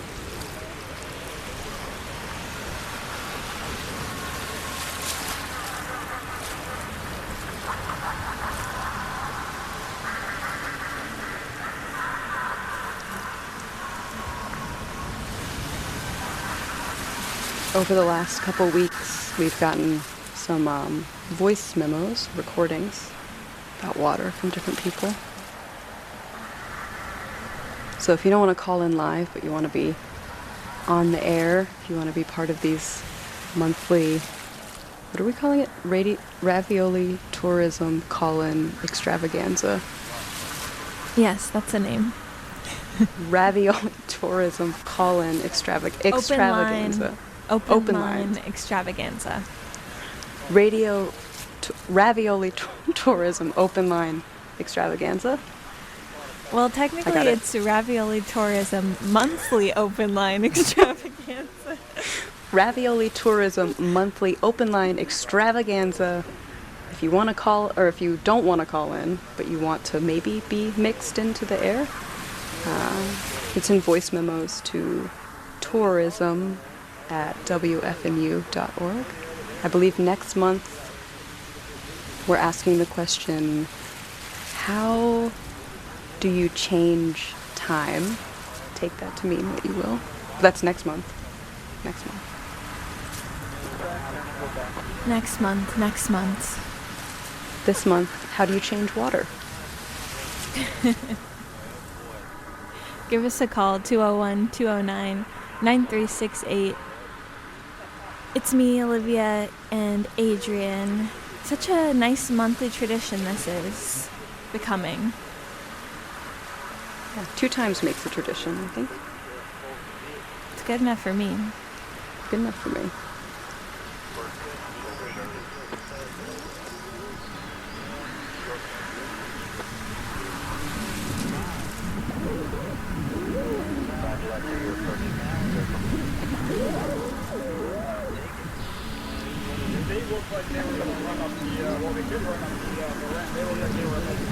We haven't talked about puddles. I don't know why I thought there'd be more calls about puddles. You said that with such urgency. I was like, oh, okay. I have been for the last, almost 2 hours expecting a call about puddles, and there hasn't been one. I don't know why. What do you have to say about puddles? I think because puddles show up and they kind of mess up your ability to get places. I remember I was driving once and I didn't see a puddle. It was kind of in a valley, and I hit the puddle so hard that it sent this wall of water over my car to the point where the water actually came up. Well, it's an old, difficult car, and the water actually came up and hit my feet where I was driving. I think about keep going. No, go ahead. I think about from the opposite side too, of sitting on a curb or standing on a curb, and someone does that to you and you get water all over you, and you're like, God, nothing is going right today. I'm walking in the rain, and now I'm getting your gross street water.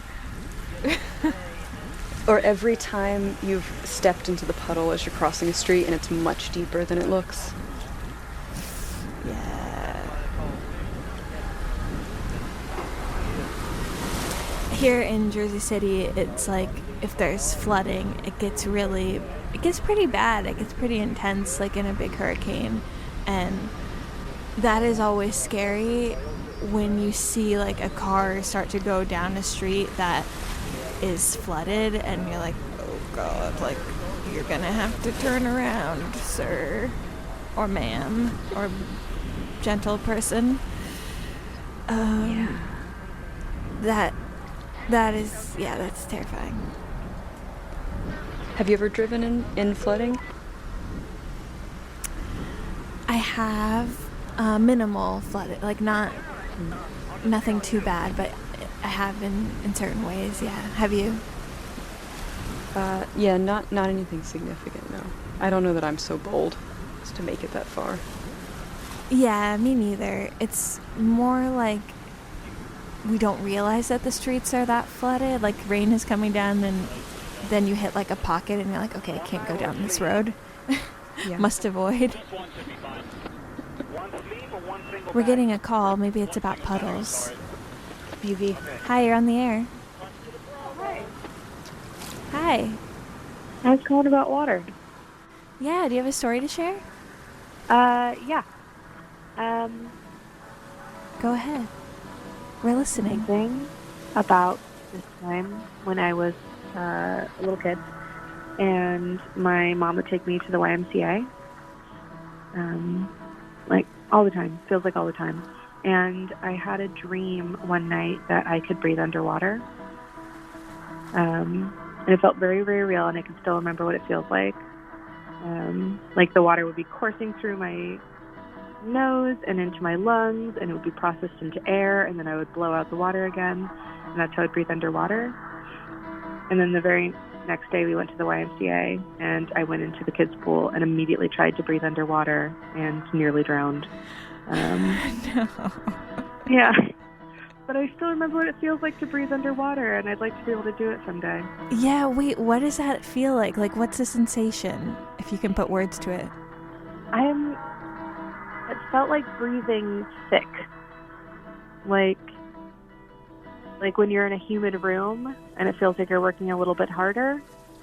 Almost like it felt good to breathe water. Did you have gills in the dream? Did I have what? Gills? No, it was just through my nose. It was through your nose. Yeah, so I took a deep, deep breath when I went in real life through my nose. No. I was like, this is going to work. But, yeah, turns out no. Turns out it hurts a lot. Oh, poor baby you. Yeah. Ruined that day. It really did. Actually, no, it didn't. I think it sucked for a little bit, and then I was like, let's go back in. This is great. Really? Yeah. Do you think you're a resilient person? I don't think I am, but that I was in a real phase with me in the pool. Do you love swimming? Do I what? Do you love swimming? No, not anymore. And there's definitely something lost between childhood and now, where I think I was a really fearless kid when it came to the water, and now it's exhausting. But I like floating. Floating is good. Like a float, like a what do you call those floaties? Like a pool, you know, where those, like when you lay down in the pool. I don't know what that's called. Pool floaties. A pool floaty. Yeah. I'm always really impressed when people have the ones with like cup holders, so they can just sit and drink a beer. That is my dream. I need a pool, and I need a pool floaty with a container spot for drinks, beverages. I think this is an accessible dream. I mean, you say that, and yet it doesn't seem that accessible. Yeah. You can do, you don't need a pool. You can get one for the river, and then you can float down the river with a beer. That is a good, like, pivot of a dream. Yeah, it's even better, actually. Yeah, because you're moving. When's the last time you swam? Oh, Or were in water floating? Oh, my boss took me to a swimming hole with my coworker. We were going upstate for work, and she swore us to secrecy to not reveal where the swimming hole was. Oh, okay. I won't ask. I'm very easily sworn to secrecy with locations of things because I don't remember where anything is. You're like, that's fine for me. Very easily kidnapped. And we went to a swimming hole, and I think we were really tired. Like, it had been a long day. So everyone just went to a different part of the swimming hole and, like, did their own thing for, like, half an hour, and then we all went home. But it was definitely illegal, so we were, like, very quiet on the way there and very quiet on the way back. Like hushed tones, like nobody can hear us. Yeah, we were just, like, hiking through this kind of woodsy meadow, being like, if we don't make good sounds, no one will catch us getting naked in the woods. That was the last time I went swimming. That sounds very lovely. What was it, the summer? Yeah, it was the end of summer, September. Very, very lovely. That's a good way to cap off a summer. Thank you for your call. Thanks for letting me call. Bye. Bye. When's the last time you went swimming? Like real swimming? It's been a minute. Oh, like April or May. I went to the beach a good amount this summer, but I didn't really swim that much. Like, I just kind of like dip in and get a little cool down a bit, and then I like get out. But actually swimming, it was probably like April or May in like a gym pool. What do you mean by actually, when you are saying actually swimming, do you mean like swimming laps? Is that the difference? Yeah, like not, okay. I mean, I wasn't like exercising out there, but yeah, like moving my arms in like a swimming motion. I like that line that the last caller used about breathing thick. Yes. Water. I like that dream of that they were talking about, thinking that they could swim. Yeah. Have you ever had that where you breathe. think they can breathe underwater? Have you ever like dreamed something so vivid and you think it's reality? Yeah, for sure. I think I have the opposite dream a lot. I have a lot of drowning dreams. Where I cannot breathe. Terrifying. Do you remember, I think it's from the movie The Abyss or maybe Sphere, I get them confused, where there's like a liquid they can breathe in? Yes, I actually do remember this. Yeah. Breathing thick unlocked that memory. That movie. I'm trying to think if I've had swimming dreams. Are they nightmares? Water dreams? Your drowning dreams? Like, do you wake up in a fright? I think they are nightmares. Yes. I used to have a lot of like night terrors and sleep paralysis and a lot of issues with that, and a lot of times what would precede me waking up was some kind of drowning dream. So it would kind of be a normal dream, and then suddenly maybe everything would be full of water, or the boat would sink or whatever it was, and I'd be underwater. I was gonna ask that, like, was the setup always the same? Like, where were you when you would drown? I've drowned in all kinds of places in dreams. Really? Yeah, it used to happen a lot.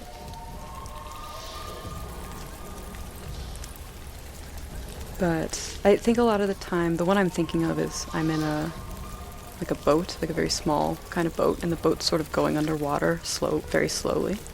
And then it just gets to the point where I'm also underwater, and I can't breathe. I've always wondered if it's actually like a sign of sleep apnea, that maybe I'm actually not breathing in real life either. So my dream is mirroring that. But I don't know. Ooh, I wonder. Have you ever been to a sleep specialist? I have been to a sleep specialist, and I was effectively told that the things that I may or may not have were not worth trying to diagnose because the treatment would be too difficult and wouldn't cure the thing that I went there for. So. That's like the most frustrating news. So who can know? Well, thanks for that tip, Doc. Thanks a lot. I'll just keep drowning in my dreams. Not a problem. We're talking about bodies of water tonight on air on WFMU East Orange, WMFU Mount Hope in New York City and Rockland County, 91.9 FM, and online WFMU.org. That's our legal ID. I have to say that at the top of every hour. Give us a call, 201-209-9368, and tell us about a body of water in your life.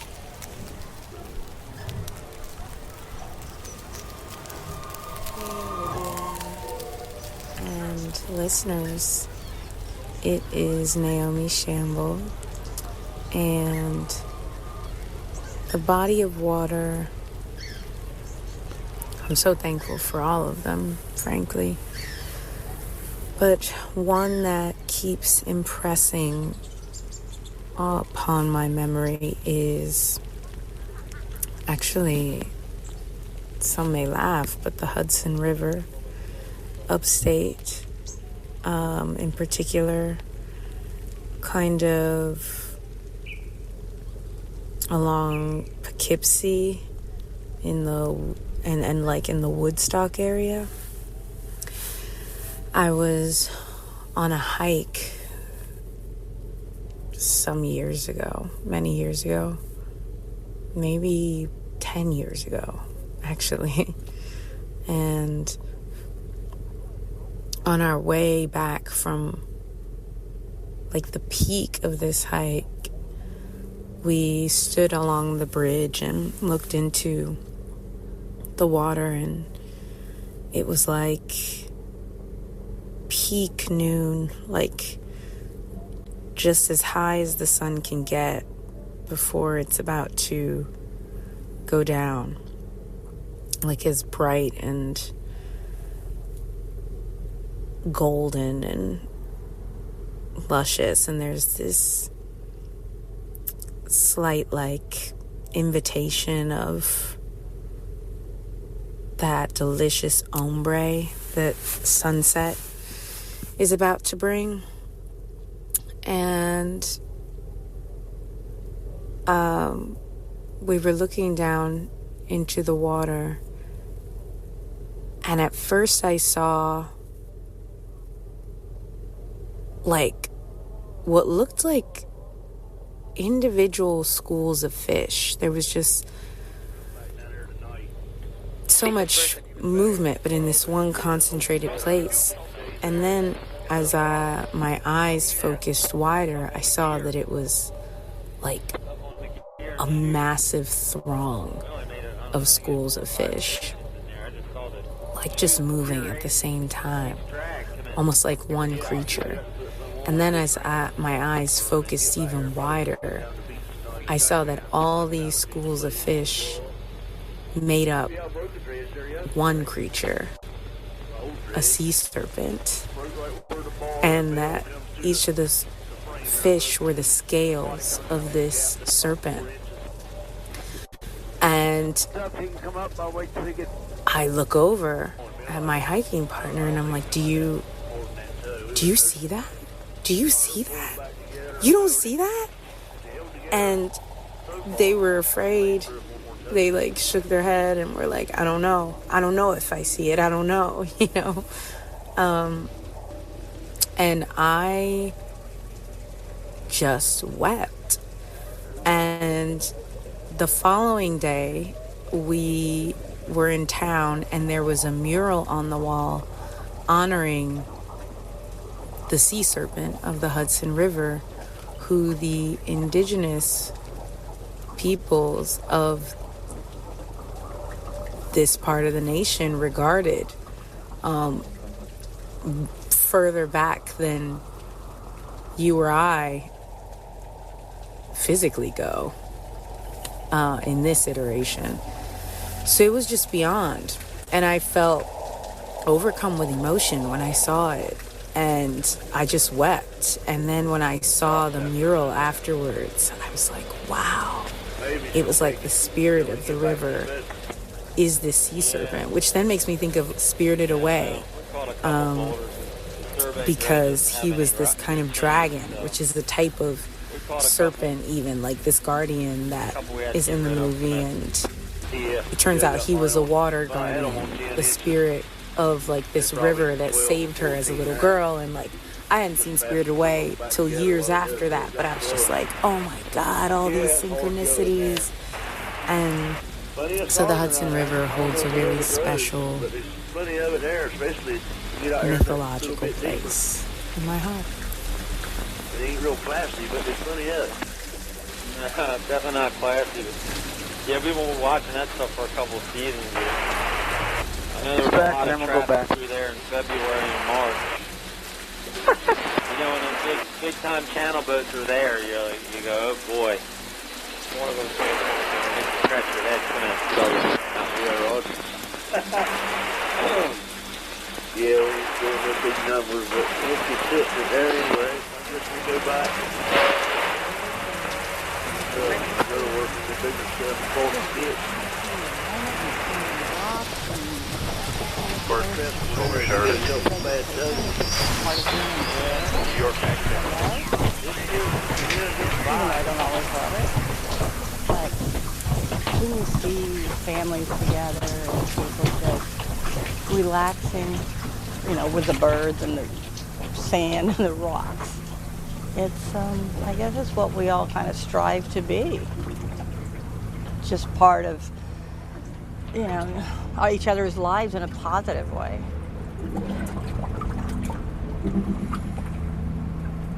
There was a huge crane that flew by, and when it landed, I swear it's as tall as a lot of people I know. And there's a small group of pelicans, all perched close together. And the waves are slowly rolling in. This is one of the best times, like in January, to be at the beach. Because though you do get, you know, some tourists, some locals, some Florida travelers like me. It's tolerable at that point. It's not beating down your head hot. And it's not so bad that, you know, there's huge mobs of people walking around. You can just be yourself, you know, with your family.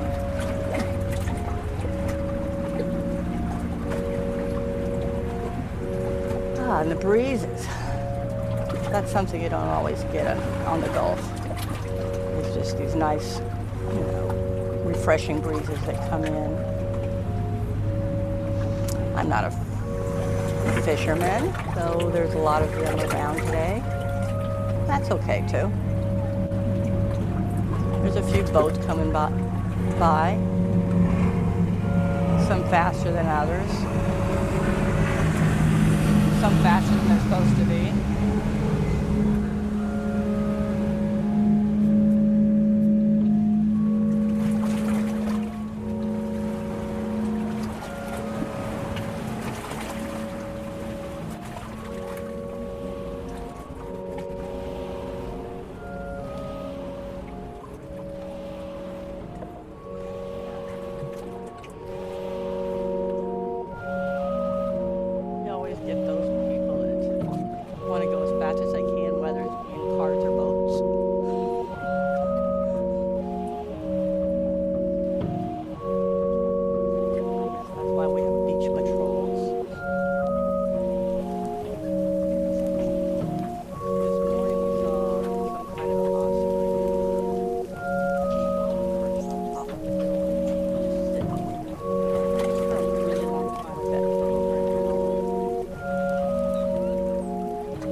wish everybody could be exposed to this kind of nature. I think we'd all be better people if we, just took our time to really look and see and relax and be in touch.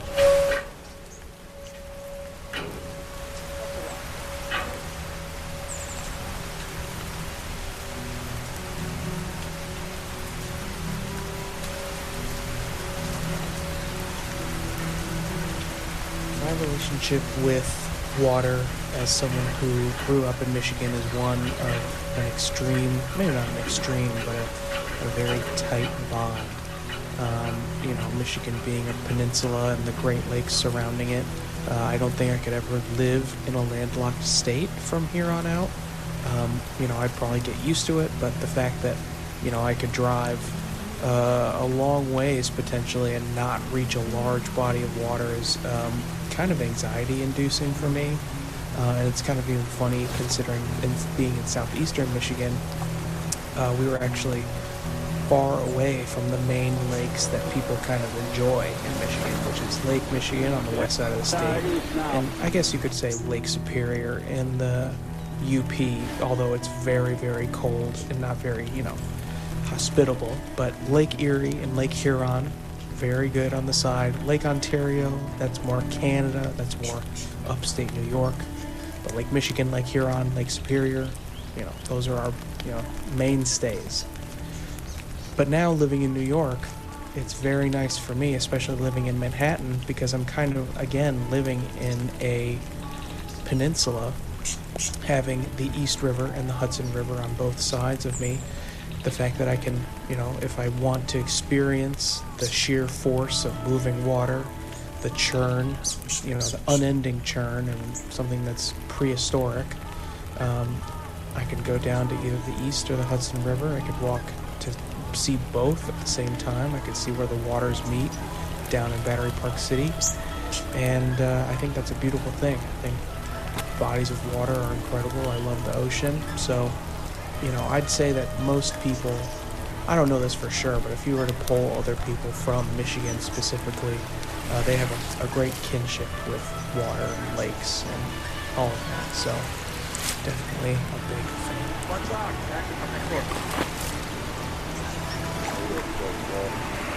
2200 this evening.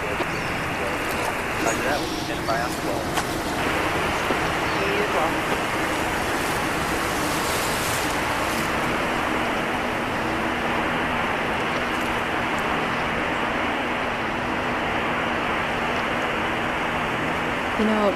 Olivia, I think I'm gonna step out. I think I'm gonna go somewhere else. Where are you gonna go? I'm not sure. I'm gonna step out of the studio though. Maybe you can give me a call in a few minutes. Okay, sounds good.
Where are you now, Adriene?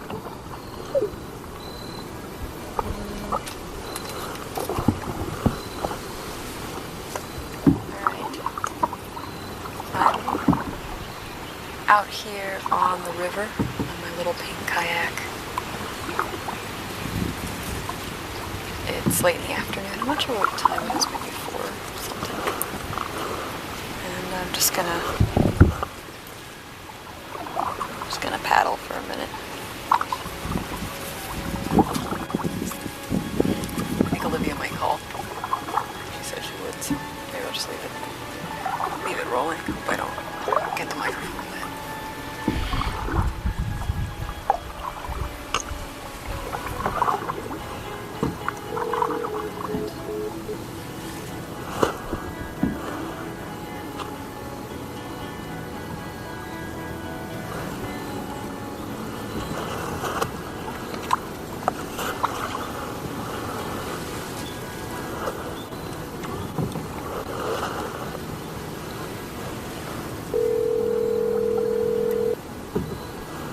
Hello?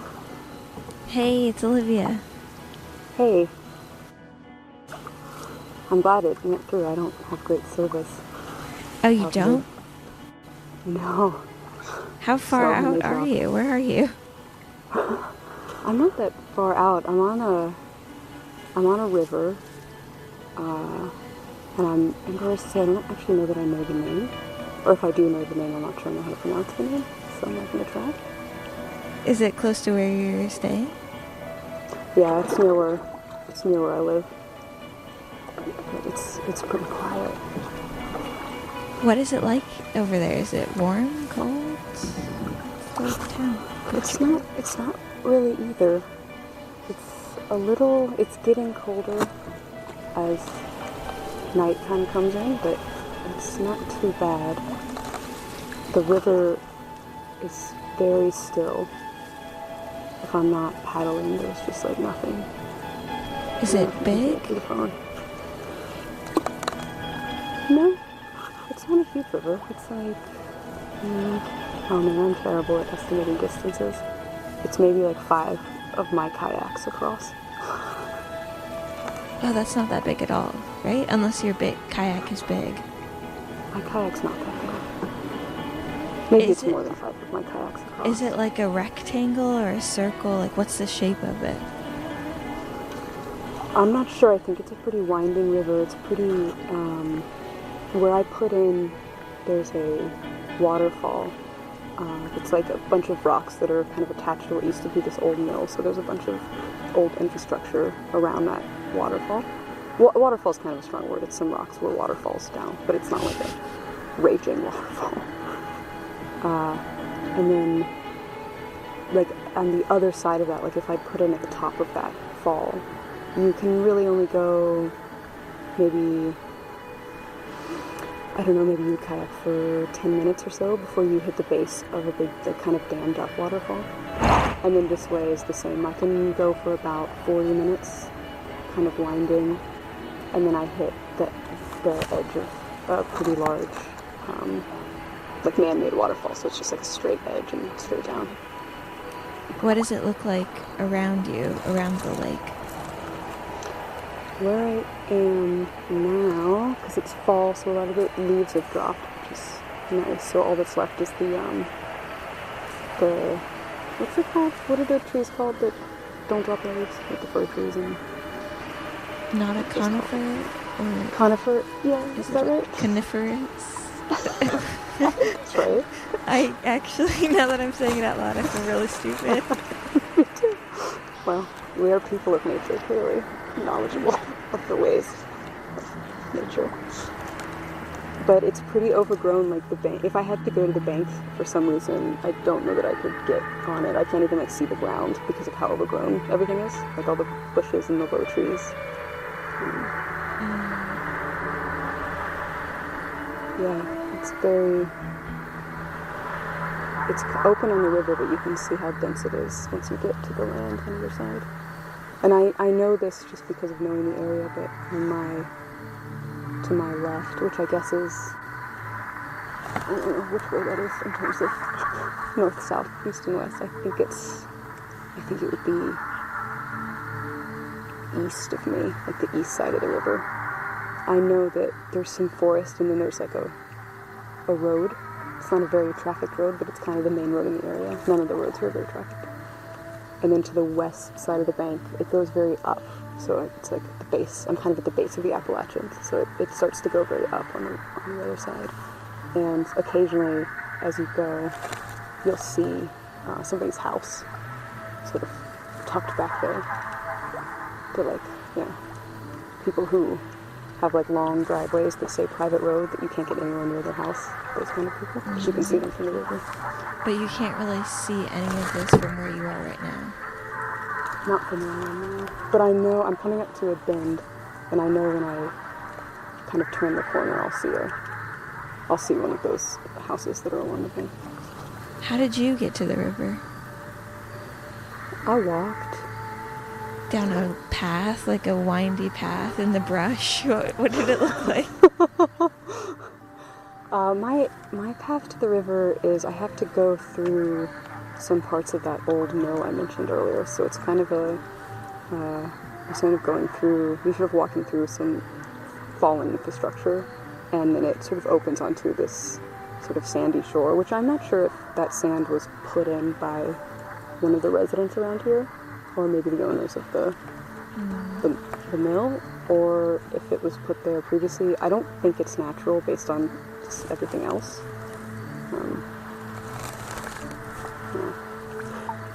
This area flooded during Hurricane Helene, and this river was, there's some like small, like bird islands, you can't really go on them, but like birds hang out on them, and they were all fully submerged during that, so it's sort of strange to see it back to normal. How long was it like overflowing, or like how long did it take to get back down to normal? Maybe not too long, maybe just like a week or two. I didn't go out on it for maybe 3 weeks after that. Did it look like, how sometimes when things have been submerged, like everything is like soaked feeling? Did it look like it had been through water? Yeah, the first time I went out on it after Helene, there were a lot more obstacles, I'll say. There are like the areas on the river where like fallen trees and just different kinds of debris would all kind of collect together. So they were sort of floating in different parts of the river for quite a long time. And I'm not sure if they sort of naturally went away. I'm assuming that's not what happened. I think maybe some of the people who own property on the river probably had to do some cleanup. I heard a little bubble. I'm trying to paddle away from the shore. But somewhere in the it's Outer a kayak, Banks. so it's just like a single paddle. But I didn't bring a hands-free thing for the phone. So I'm trying to do it with one hand. Yeah, it's I don't hear a lot. Like I mostly just hear your voice, but then now I'm hearing it bloop, bloop. I'm trying to make bloops for you, but I feel like it's going to lead to me just dropping the phone in. So it's going to end with a pretty dramatic flare. Silence. Yeah. Oh, I'm coming up to, there's a tree that after the hurricane I noticed was really leaning, like uncomfortably so. And whenever I pass it now, I feel the urge to pass under it as quickly as possible. I feel like terrifying. I feel like it's gonna fall, but I don't know. It's holding on. Is there any other damage visible from like where you're sitting in the lake or river? There's not that I would be able to pick out, I can look up in the forest because both sides, I'm a little further down, so both sides of the river are pretty steep. He's at halfway back. The river is relatively steep. And on both sides, I can see that there's trees that are leaning against other trees. But I'm not sure if they were like that before or not. I don't really know what's from the storm and what's just like things are going through their life cycles. Yeah, when's the first time you how often do you go to this lake? Sorry, I keep saying lake. How often do you go to this river? I try to go down it once a week. What makes you want to go down? Like, what time of day is it? I usually go down, I usually try to go around 2 p.m. because that's when I get sleepy, and it helps me wake up a little bit. But I've gone down, this is pretty late that I'm going down now. It's almost 5, I think it's after 5. And so the sun's kind of going down. It's a different feeling than 2 p.m. for sure.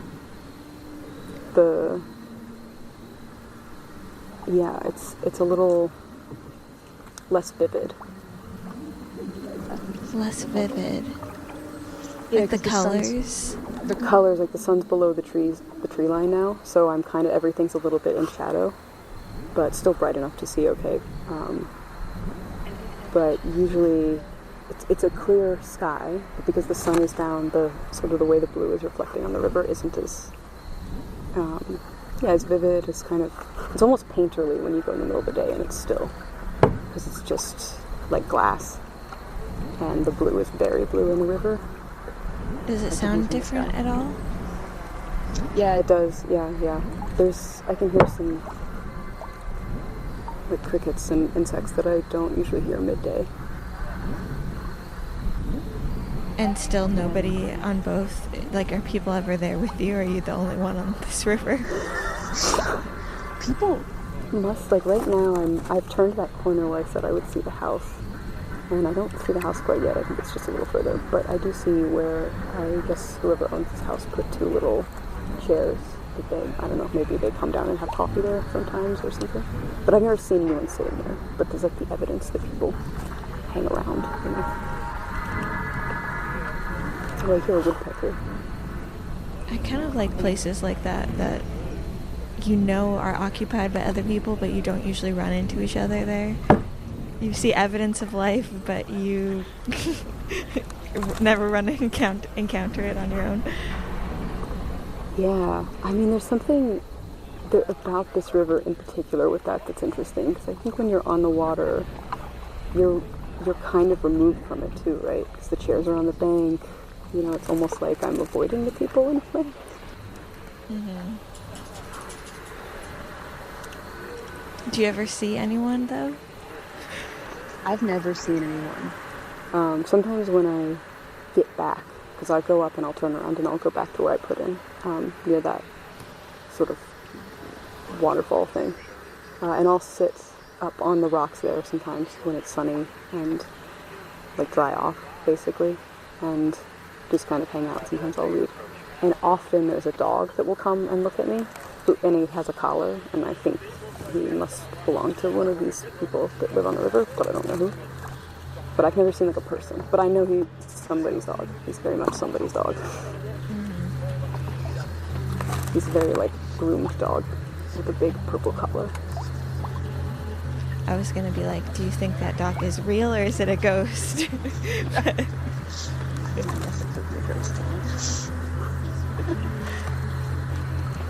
He always goes down and he'll like smell the kayak, and then I'm usually up on the rock, so I'm like not by it. He'll smell the kayak and then look around, and then eventually he'll see me and bark.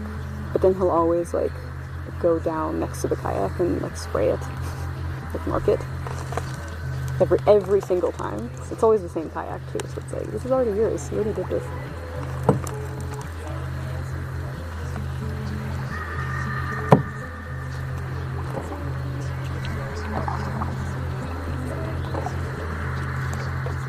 So what does the river actually look like? Well, now, because since we've been talking, I've gone a bit of a distance, but like I said, I'm really bad at estimating distance, so I'm not sure how far, but I've rounded at least one corner, and I'm going under, well, I'm not under, I'm kind of avoiding it. There's a tree that's sort of half growing out of it, that often has spider webs. Actually, this is strange. There's a spider web on the tree, and it's using, for like an anchor point, the part of the web is on the branch of the tree hanging over the river, and then part of the web is attached to just like a cluster of leaves that looks like it's floating on the river and is kind of held in place by the spider web. which is sort of interesting. Is it staying in place? Like it's not moving? No, it's not moving, and I think it's held by the spider webs, so it's... They like say having a spider floating webs are anchor. strong. Yeah, that's like a little anchor. Yeah, that's kind of amazing. That doesn't seem real. No, it doesn't seem real. But I don't know, spiders are real opportunists when they build, so... So this Got is... beachfront property. So this is on a tree or a branch, you said? It's just on a part of a tree branch that's overhanging the river. It's maybe about, maybe 9 feet over, like, into the river from the shoreline. So it's pretty decently in. And now I'm coming up now to an area of the river where it widens out quite a lot. So it's sort of like, there's just a lot more distance between me and either shoreline at the moment. And I can hear a lot of like scrounging around happening in the, like on the land. I don't know if it's just like carrying over the water so well, right? Whereas when I'm in the denser areas, maybe I can't hear it as well. It's animals or it's people? What do you mean scrounging around? Yeah, I'm assuming it's animals, but it's some kind of scrounging. Something or like something rustling scrounging around. Yeah. All the leaves are down, so you can really hear anything that walks around right now. And my guess from what it sounds like is it's actually squirrels, because there's just like a lot of it. Does it sound like they're playing or like running around or? Yeah, I mean, I think they're just doing what squirrels do. I think they're just kind of like digging and moving and jumping and just being kind of chaotic little beings, getting ready for the winter, I guess. Squirrels do seem busy these days, at least in my neighborhood. Like, they are getting ready for... Busy. I hear deer. We have a lot of deer around here, so I see a lot of deer, but I don't think this is deer, because deer are usually not... I don't think they make quite as much sound. I think they're better at kind of like tiptoeing through the leaves, whereas the squirrels are just like, let's hit every single dry leaf. Yeah. I guess it could be... No, I don't think... Maybe it could be that dog, but I don't think it's that dog. I think it's squirrels. This dog. This mystery dog. But I'm actually coming up kind of near where the river hits a waterfall. And it's really strange when you're coming up to it because you can't really hear it. And because it's a man-made waterfall, so it just kind of drops, right? The river just kind of drops down. So the only way you can really see that it's coming, because the water isn't disturbed or anything, right? It's just flat. And then basically, if you look straight, you can sort of see that the tree line drops. Is the only way you can really tell. Once you get much closer to it, you can really tell, but it would be very easy to get very, very close to it without knowing you're about to go over a waterfall. Do you know when this waterfall was made? You said it was man-made. Yeah, I think a lot of the waterfalls along this river are man-made. I think there's a lot of damming along the river. This area, for a long time in the late 1800s, early 1900s, had a lot of mills that did various things, like textiles and whatever. So I think there's a lot of basically old mill infrastructure just all the way up and down this thing. Yeah, there's a turnoff I can take if I don't want to go over the waterfall, which I don't. It's a lot denser. The river gets much narrower and much shallower. You can see to the bottom, and when you like look out into onto the banks, it's a little flatter, so you can see a little further into land. And there's just tons of old infrastructure stuff back there that I think has just been there for 50 years or more, just kind of like rotting in the woods. And it can be eerie. It can be eerie depending on the day. Yeah, what times of day are more eerie? I mean, this time is definitely probably one of the eeriest times I've been out here. But I came out on a day where there had just been a storm sort of recently, and it was still kind of clouded. and the sun it was kind of in the morning, so you had angled light. It wasn't like straight overhead like it is, 1 or 2 when I usually go. And once you get into that area, it gets like so shaded because you don't have the sky right above you anymore because there's like a canopy above the river. And when you go through there, yeah, it can be a little eerie.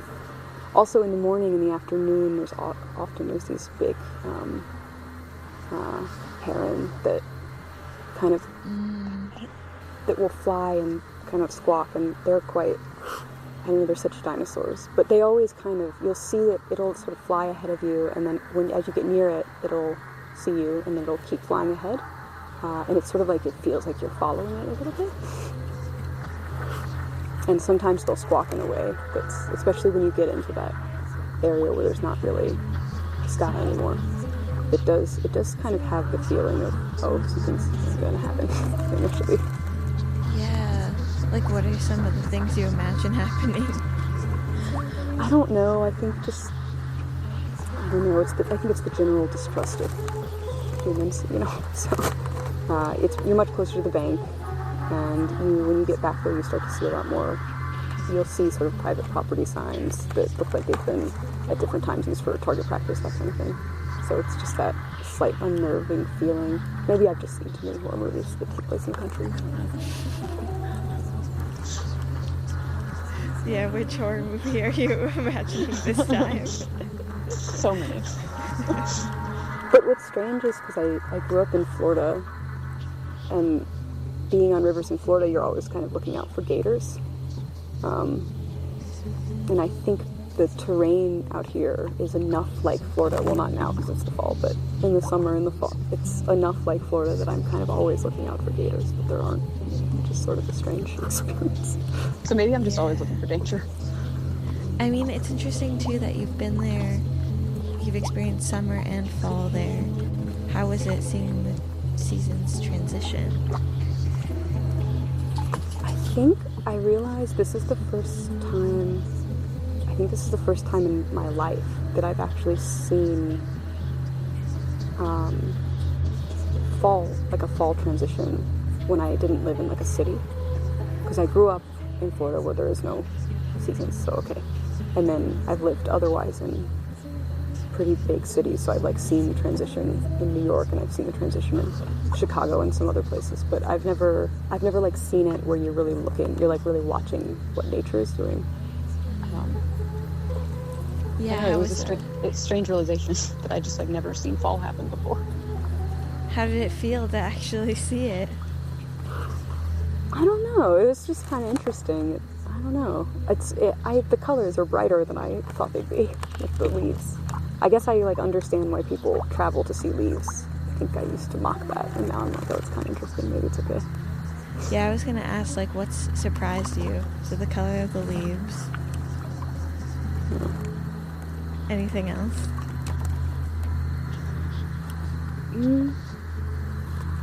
About fall? I don't know. Maybe some of the way the sounds changed. Like the way that's getting quieter is kind of interesting. Summer's loud. In nature too. Yeah, summer's very loud in nature. So they're partying with the rest. They're partying. Yeah. And now they're all leaving. Or they're quiet. Or all the spiders disappeared. I don't know where they went. Where did they go? What are they doing? Yeah, where are they? Well, that one is hanging on as an anchor. Well, he's got a beachfront place, so he's gonna stay.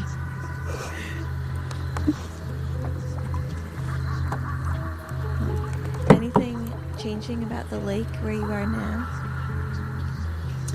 Yeah, I'm coming up, so I'm near. Or sorry, the river. Keep the saying river. Yeah. lake. I'm just now passing the last house before I stop seeing houses, or before I need to make that turn in order to not go over the waterfall, and then I'll stop seeing houses. And they have a little dock that looks like it's hanging on by a thread. I don't know how safe it is, but and looks like they have some kayaks too, but again, I've never seen anyone. And this is the time of day when if anybody was home, I think I would potentially see lights, and I don't even see lights on. That's kind of spooky. kind of spooky. I think it's easy to imagine things being spooky in like the country, for me at least. Yeah, same. Oh my god, I see a person. Oh, that's a person. That's the person that I see. What do they look like? What are they wearing? Are they real? Oh, they might not be real because they just walk behind a truck and walk like everything. They're wearing, I thought they were wearing like a bucket hat and like sweatshirt. But like straight up they disappeared. Where are they? Ghosts are in this. Yeah, okay. Doesn't mean they're not real though. Or it doesn't mean they're real just because they keep talking. True, they may have heard all of this. I'm really for the squirrels now.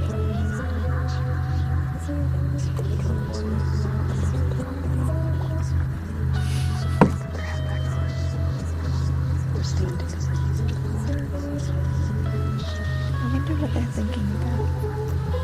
They're dressed in white jeans.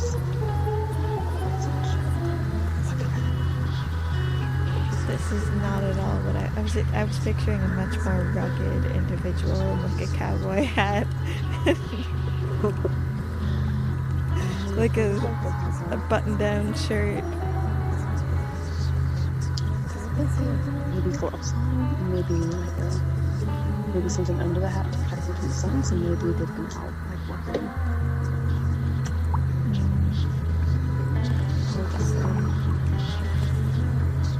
Like working. Do people work on the land around there? Like maintaining stuff? I would think just like, oh, you know what? I'm looking up at the house now that they're walking under it, and there's ladders going up around it, and maybe they're painting it. Maybe a painter. But also, I keep kind of trying to, because I'm staring at them and talking about them, so I keep kind of trying to wave that they are very intentional. So. Wow. Maybe you're the ghost. Maybe I'm the ghost. That is always a possibility.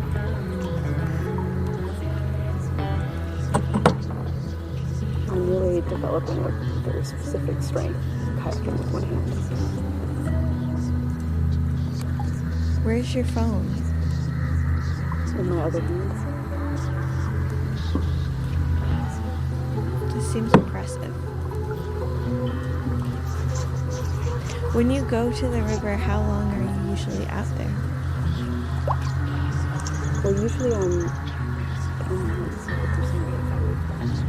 success. There we go.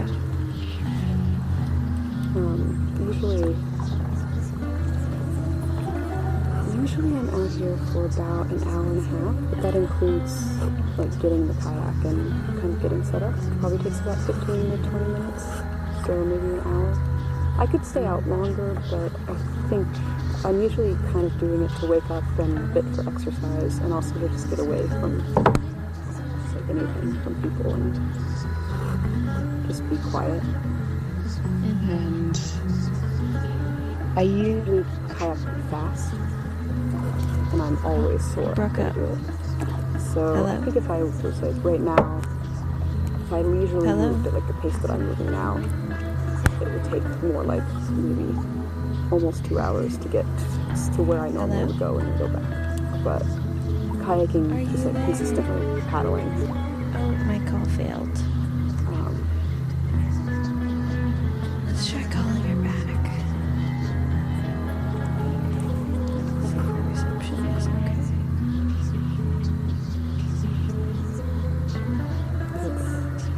It's a shame the phone's dampens all the It says sound. it's calling her, but there's no very ring.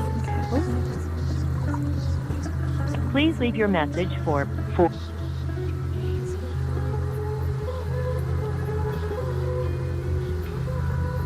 Alright, let's try again.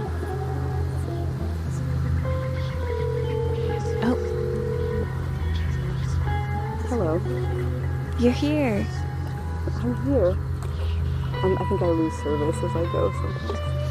Yeah, we were trying to reach you.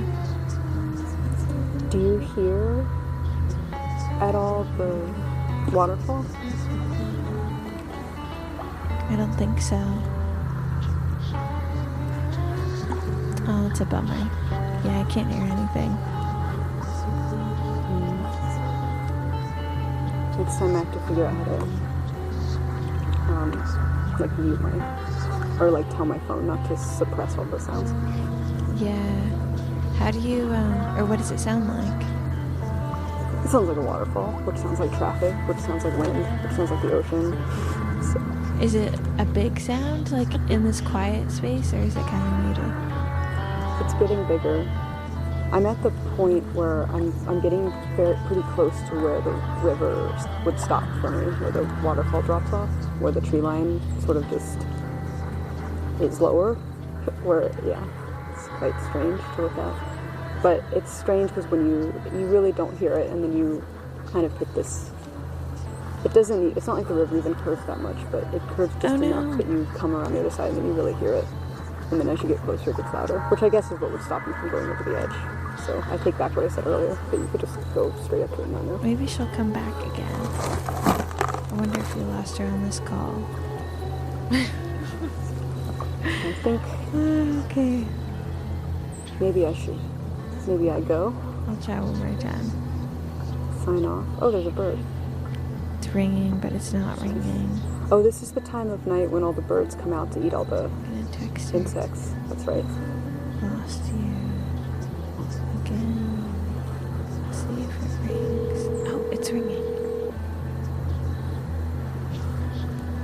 Hello? It keeps coming in and out. Yeah, I have terrible service here. Well, maybe it's a sign for us to go. Are you there? Oh, you're breaking up. I thought she was just thinking about what to say, thinking about my profound statement.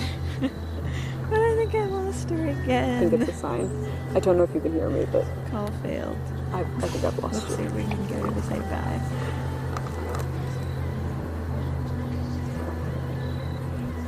Not ringing.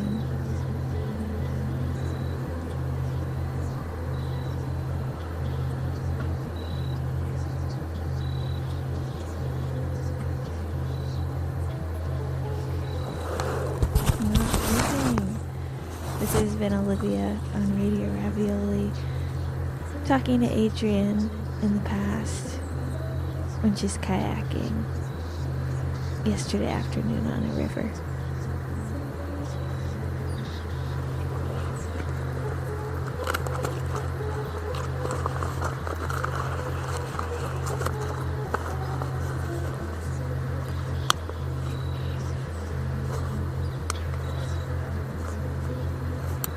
Do you want to get closer to the waterfall first? Or you're kind of ready to turn around? Okay.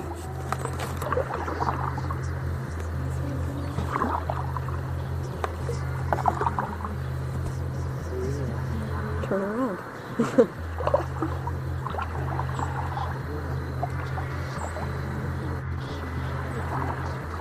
Oh, yeah.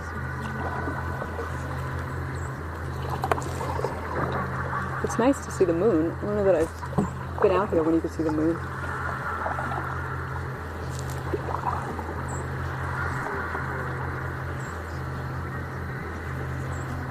It's funny to talk on the phone on a river. Do you think it registered that you were on the river? No. Was there any point in actually being on the river? No. So you just stayed at home and pretended.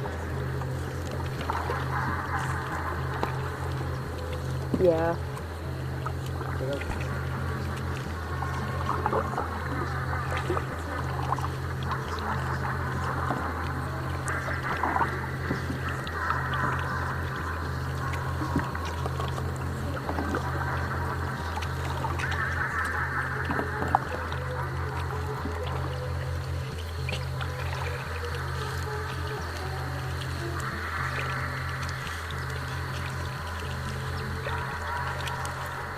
We're in the last final moments here of the show tonight. This has been so lovely hearing from all of you. Different stories about different bodies of water. So many different bodies of water. So many different perspectives of where you are in relation to the water. It's been me, Olivia, here with Adriene. Are you there, Adriene? I'm here. I'm back. Thanks for being here. Thanks for doing this. We're doing this again next month. New topic, new sounds. The second Wednesday of December, that's going to be December 11th, from 9 p.m. until midnight. The topic is time and changing time. And how do you change time?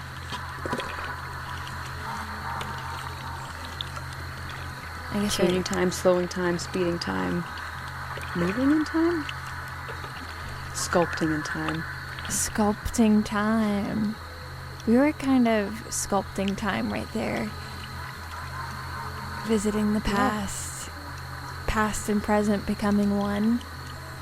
Sculpting. Slowing it down.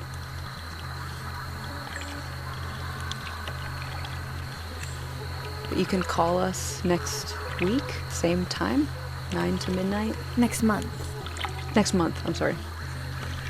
And you can also leave us a voicemail again, or voice memo. You can send a voice memo to tourism@wfmu.org, and we'll try our best to include it in the show. Voice memo, or really any kind of sound. If you've recorded an experience where you changed time, we'll take it, play it. We shall.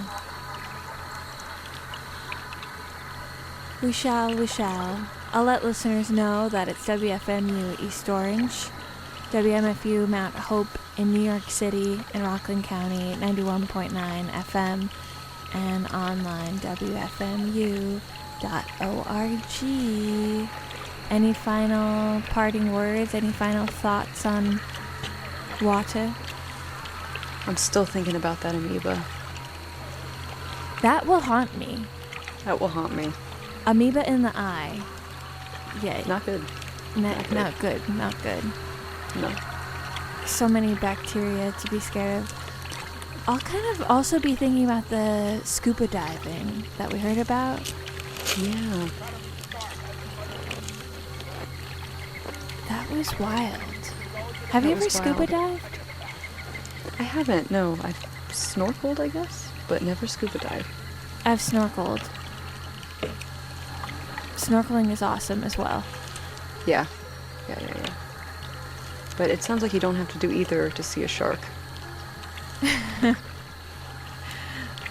Yeah, they are just everywhere these days, apparently.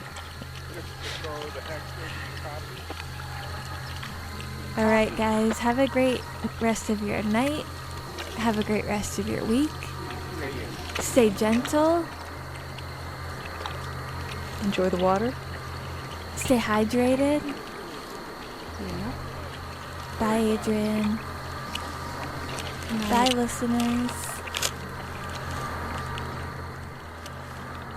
Thanks for joining us on this 3-hour tour of Open Lines and Open Hearts on Ravioli Tourism monthly Open Lines Extravaganza with Olivia and Adriene.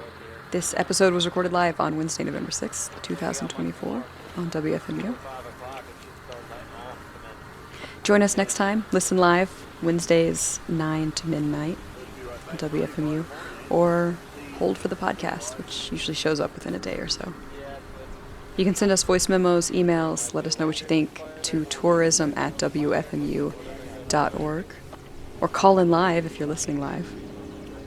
You can also follow us on Instagram at ohno.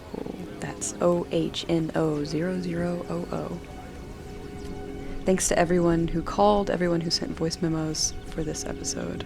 It's really fun to make the show, and we can't do it without you. Music throughout the episode provided by Matt Warwick, Ted Hotelling, Bailey Goldsboro, Olivia Bradley Skill, and Adrienne Lilly. We'll see you next month.